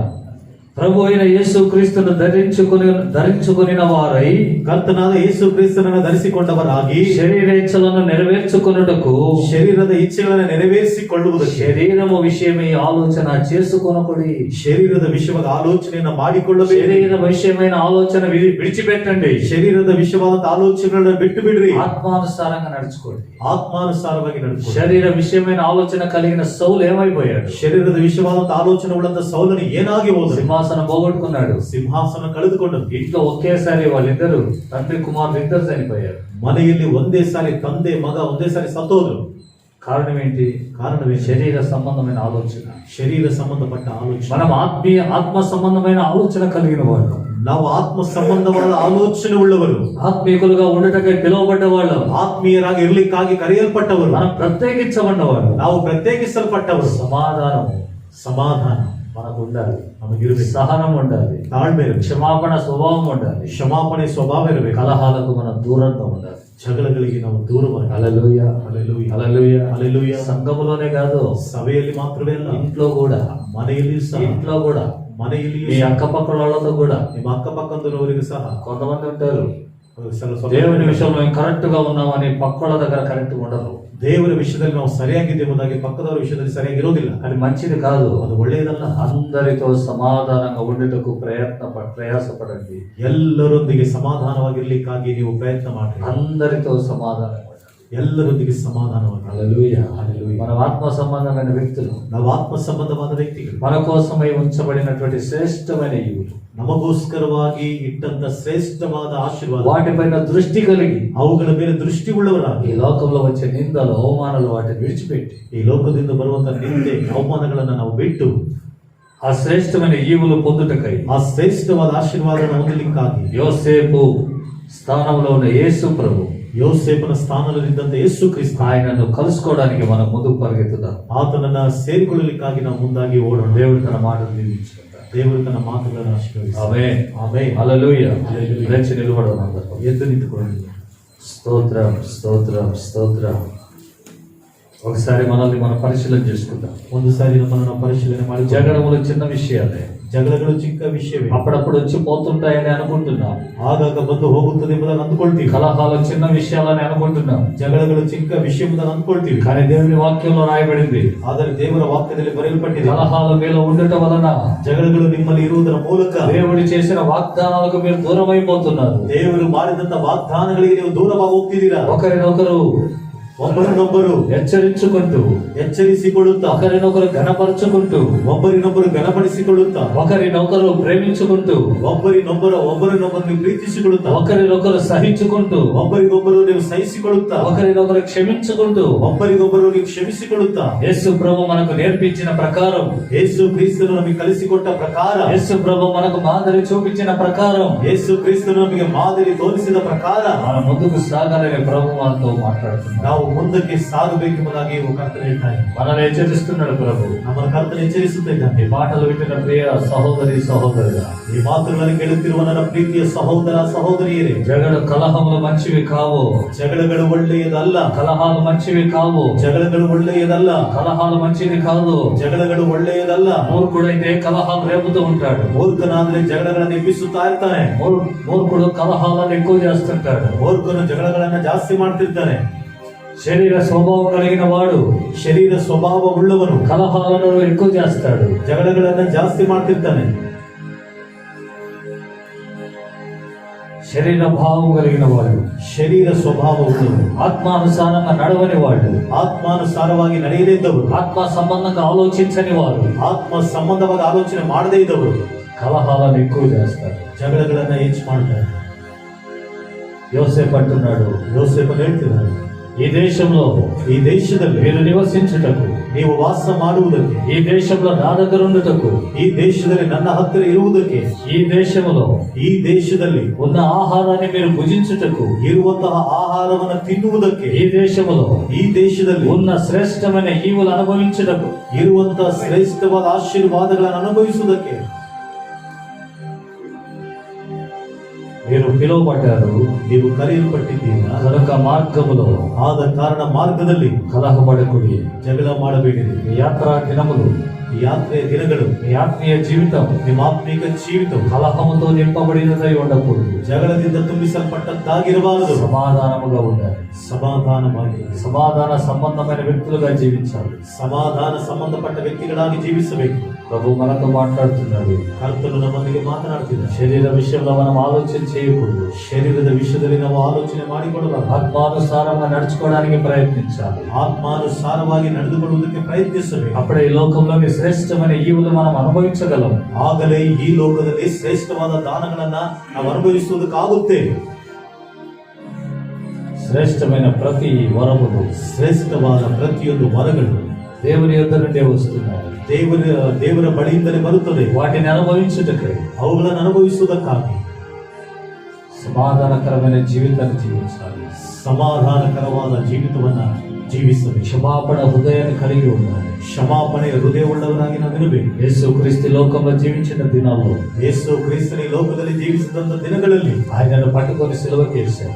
ಆತನನ್ನ ಹಿಡಿದುಕೊಂಡು ಶಿಲುಬೆಗೆ ಹಾಕಿದರು. దూషించారు, నిందించారు, ದೂಷಿಸಿದರು, ನಿಂದಿಸಿದರು, హింసించారు, ಹಿಂಸೆ ಪಡಿಸಿದರು, కొరడాలతో కొట్టారు, ఉమ్మి వేశారు. ಕೊರಡೆಗಳಿಂದ ಹೊಡೆದರು, ಉಗುಳಿದರು. అయినా కూడా ಆದರೂ ಸಹ ఆయన క్షమాపణ గుణము కలిగి ಆತನು ಕ್ಷಮಾಪಣೆಯ ಗುಣವುಳ್ಳವನು. అందరినీ క్షమించాడు. ಎಲ್ಲರನ್ನ ಕ್ಷಮಿಸಿದ, అందరినీ క్షమించాడు. ಎಲ್ಲರನ್ನ ಕ್ಷಮಿಸಿದ. అట్టి మనస్సు మీరు కలిగి ఉండండి అని వాక్యం చెప్తుంది. ಅಂತ ಮನಸ್ಸು ನೀವು ಸಹ ಹೊಂದಿಕೊಂಡಿರೋರಾಗಿರಿ ಎಂಬುದಾಗಿ ವಾಕ್ಯ ಹೇಳ್ತಾ ಇದೆ. సమాధానంగా నడుచుకోండి. ಸಮಾಧಾನವಾಗಿ ನಡೆದುಕೊಳ್ಳ್ರಿ. యేసు ప్రభు అలా జీవించాడు కనుక ಯೇಸು ಕ್ರಿಸ್ತನ ಆ ರೀತಿಯಾಗಿ ಜೀವಿಸಿದ್ದರಿಂದ అందరికంటే ಎಲ್ಲರಿಗಿಂತ ఉన్నతమైన స్థానంలో ఆయన ఉన్నాడు. ಉನ್ನತವಾದ ಸ್ಥಾನದಲ್ಲಿ ಆತನಿದ್ದಾನೆ. ఇది మనం ఆ స్థానానికి వెళ్ళాలి. ಈ ದಿನದಲ್ಲಿ ನಾವು ಆ ಸ್ಥಾನಕ್ಕೆ ಹೋಗ್ಬೇಕು. ఆయనతో కూడా ఉండాలి. ಆತನೊಂದಿಗೆ ನಾವು ಇರಬೇಕು. ఆయనతో కూడా నివసించాలి. ಆತನೊಂದಿಗೆ ನಾವು ವಾಸಿಸಬೇಕು. అలా ఉండాలంటే ಆ ರೀತಿ ಇರಬೇಕು. కలహములు మనలో ఉండకూడదు. ಜಗಳಗಳು ನಮ್ಮಲ್ಲಿರಬಾರದು. సమాధానకరమైన జీవితం ఉండాలి. ಸಮಾಧಾನಕರವಾದ ಜೀವಿತವಿರಬೇಕು. పరిశుద్ధాత్ముడు ಪವಿತ್ರಾತ್ಮ మనల్ని అట్టి స్వభావముతో నింపి ನಮ್ಮನ್ನ ಅಂತ ಸ್ವಭಾವದಿಂದ ತುಂಬಿಸಿ మనల్ని నడిపించినట్లుగా ನಮ್ಮನ್ನು ನಡೆಸುವ ಹಾಗೆ మనమందరం ఒకసారి దేవునికి స్తోత్రం పెడతాం. ನಾವೆಲ್ಲರೂ ಒಂದು ಸಾರಿ ದೇವರಿಗೆ ಸ್ತೋತ್ರ ಹೇಳುತ್ತೇವೆ. యేసయ్యా మీకు స్తోత్రం, స్తోత్రం, స్తోత్రం. మాలో ఉన్న శరీర స్వభావంతో నిలిచిన ప్రభువా, ಅವನಯ್ಯ ಸ್ತೋತ್ರ. మాలో ఉన్న శరీర స్వభావం దూరము కావాలి. ನಮ್ಮಲ್ಲಿರುವಂತಹ ಶರೀರ ಸಂಬಂಧವಾದ ಸ್ವಭಾವ ದೂರ ಆಗಬೇಕು. ఆత్మానుసారమైన మనస్సు కలిగి మేము ప్రవర్తించాలి. ಆತ್ಮಾನುಸಾರವಾದ ಮನಸ್ಸುಳ್ಳವರಾಗಿ ನಾವು ನಡೆದುಕೊಳ್ಳಬೇಕು. పరిశుద్ధాత్ముడు అలాగా మమ్మల్ని నడిపించండి. ಪವಿತ್ರಾತ್ಮ ದೇವರೇ ನಮ್ಮನ್ನು ಆ ರೀತಿಯಾಗಿ ನಡೆಸಿರಿ.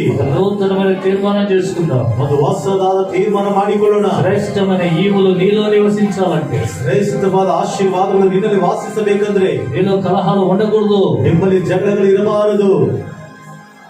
శ్రేష్టమైన ఈవుల కోసమై ಶ್ರೇಷ್ಠವಾದ ಆಶೀರ್ವಾದಗಳಿಗೋಸ್ಕರ మేము సమాధానంగా ఉండడం మంచిది. ಇದು ಸಮಾಧಾನವಾಗಿರುವುದು ಒಳ್ಳೆಯದು. పరిశుద్ధాత్ముడు ఆ రీతిగా నడిపించినట్లుగా ಪವಿತ್ರಾತ್ಮನ ಆ ರೀತಿಯಾಗಿ ನಡೆಸುವ ಹಾಗೆ ప్రార్థన చేసుకుందాం. ಪ್ರಾರ್ಥನೆ ಮಾಡಿಕೊಳ್ಳೋಣ. ప్రేమ కలిగిన మా తండ్రి, ಪ್ರೀತಿಯುಳ್ಳ ನಮ್ಮ ತಂದೆ, మీ పరిశుద్ధమైన నామాన్ని బట్టి స్తోత్రం. ನಿಮ್ಮ ಪರಿಶುದ್ಧವಾದ ನಾಮಕ್ಕಾಗಿ ಸ್ತೋತ್ರ. ఇంతవరకు మీరు మమ్మల్ని ప్రేమించి ಇಲ್ಲಿಯ ತನಕ ನೀವು ನಮ್ಮನ್ನು ಪ್ರೀತಿಸಿ మీరు మమ్మల్ని నడిపించిన విధానముకై స్తోత్రం. ನೀವು ನಮ್ಮನ್ನು ನಡೆಸಿದಂತ ವಿಧಾನಕ್ಕಾಗಿ ಸ್ತೋತ್ರ. ఈ వాక్యంలో రాయబడింది, ನಿಮ್ಮ ವಾಕ್ಯದಲ್ಲಿ ಬರೆಯಲ್ಪಟ್ಟಿದೆ. యోసేపు అన్నాడు, ಯೋಸೇಫನು ಹೇಳ್ತಿದ್ದ తన సహోదరులతో ತನ್ನ ಸಹೋದರರ ಬಳಿ మీకు ఒక వాగ్దానం ఇవ్వబడింది. ನಿಮಗೊಂದು ವಾಗ್ದಾನ ಕೊಡಲ್ಪಟ್ಟಿದೆ. మీరు ఈ స్థలంలోకి వచ్చి ನೀವು ಈ ಸ್ಥಳಕ್ಕೆ ಬಂದು నాతో కలిసి ఉంటారు. ನನ್ನೊಂದಿಗೆ ಸೇರಿರ್ತೀರಿ. ఐగుప్తు దేశంలో ఆహారాన్ని భుజిస్తారు. ಐಗುಪ್ತ ದೇಶದಲ್ಲಿ ಆಹಾರವನ್ನು ತಿನ್ನುತ್ತೀರಿ. ఐగుప్తులో ఉన్న శ్రేష్టమైన ఈవులు ಐಗುಪ್ತ ದೇಶದಲ್ಲಿರುವಂತಹ ಶ್ರೇಷ್ಠವಾದಂತಹ ವಸ್ತುಗಳನ್ನ మీరు అనుభవిస్తారు. ನೀವು ಅನುಭವಿಸುತ್ತೀರಿ. ఇక్కడ ఉన్నటువంటి సుఖాన్ని మీరు అనుభవిస్తారు. ಇಲ್ಲಿರುವಂತಹ ಸುಖವನ್ನ ಸಹ ನೀವು ಅನುಭವಿಸುತ್ತೀರಿ. ఆ వాగ్దానం మీ జీవితంలో నెరవేర్చబడాలంటే, ಆ ವಾಗ್ದಾನವು ನಿಮ್ಮ ಜೀವಿತದಲ್ಲಿ ನೆರವೇರಿಸಲ್ಪಡಬೇಕಂದ್ರೆ ఇప్పుడు మీరు వెళ్ళండి, ಈಗ ನೀವು ಹೋಗಿರಿ, కానీ మార్గంలో కలహపడకూడదు. ಆದರೆ ದಾರಿಯಲ್ಲಿ ಜಗಳ ಮಾಡಿಕೊಳ್ಳಿ. మీరు కలహపడితే ನೀವು ಜಗಳ ಮಾಡಿಕೊಂಡ್ರೆ తిరిగి నా దగ్గరకు మీరు రాలేరు. ತಿರುಗಿ ನೀವು ನನ್ನ ಹತ್ತಿರಕ್ಕೆ ಬರ್ಲಿಕ್ಕಾಗಲ್ಲ. మీరు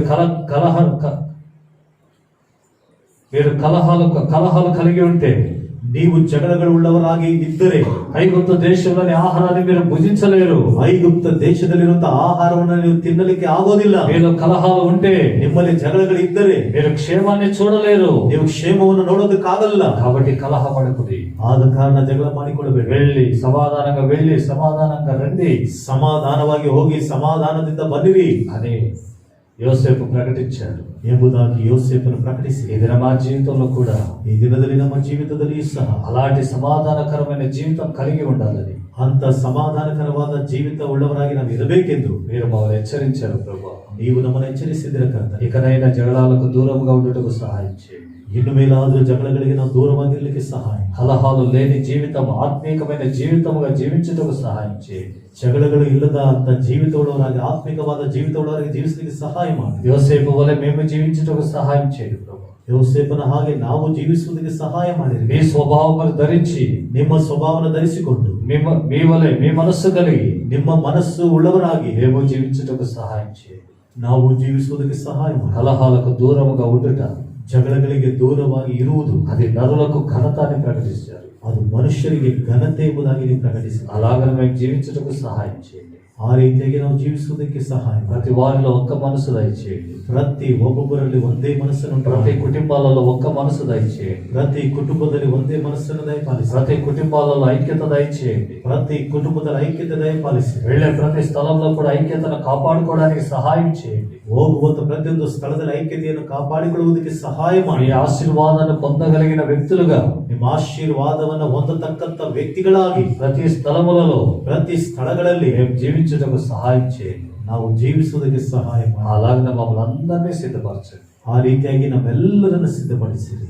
ప్రతి ఒక్కరిని మీరు ఆశీర్వదించండి. ಪ್ರತಿ ಒಬ್ಬೊಬ್ಬರನ್ನು ಆಶೀರ್ವದಿಸಿ. వారి కుటుంబాలను ఆశీర్వదించండి. ಅವರ ಕುಟುಂಬಗಳನ್ನು ಆಶೀರ್ವದಿಸಿ. వారి పనులలో మీ సన్నిధి తోడుగా ఉంచండి. ಅವರ ಕೆಲಸಗಳಲ್ಲಿ ನಿಮ್ಮ ಸನ್ನಿಧಾನ ಜೊತೆಯಾಗಿಟ್ಟು ನಡೆಸಿ. నామానికి మహిమకరంగా నడిపించి ನಿಮ್ಮ ನಾಮಕ್ಕೆ ಮಹಿಮೆಕರವಾಗಿ ನಡೆಸಿ. సమస్తమైన ఘనత మీరే చెల్లించుకోవాలి. ಸಮಸ್ತವಾದ ಘನತೆಯನ್ನು ನೀವು ಮಾತ್ರವೇ ಸಲ್ಲಿಸಿಕೊಳ್ಳಬೇಕು. ఇంతవరకు నడిపించినందుకై మీకు స్తోత్రం చెల్లించుకుంటూ, ಇಷ್ಟರ ತನಕ ನೀವು ನಡೆಸಿದ್ದಕ್ಕಾಗಿ ಸ್ತೋತ್ರಗಳನ್ನು ಸಲ್ಲಿಸುತ್ತಾ, మీ వాక్య ప్రకారంగా మమ్మల్ని సిద్ధపరిచినందుకై మీకు వందనాలు తెలియజేస్తున్నాం. ನಿಮ್ಮ ವಾಕ್ಯದ ಪ್ರಕಾರವಾಗಿ ನಮ್ಮನ್ನು ಸಿದ್ಧಪಡಿಸಿದ್ದಕ್ಕಾಗಿ ನಿಮಗೆ ವಂದನೆಗಳನ್ನು ತಿಳಿಸುತ್ತಾ, యేసుక్రీస్తు నామమున ಯೇಸು ಕ್ರಿಸ್ತನ ಹೆಸರಿನಲ್ಲಿ ప్రార్థించుచున్నాము తండ్రి. ಪ್ರಾರ್ಥನೆ ಮಾಡುತ್ತಿದ್ದೇವೆ ತಂದೆ. ఆమేన్. ಆಮೆನ್. హల్లెలూయా.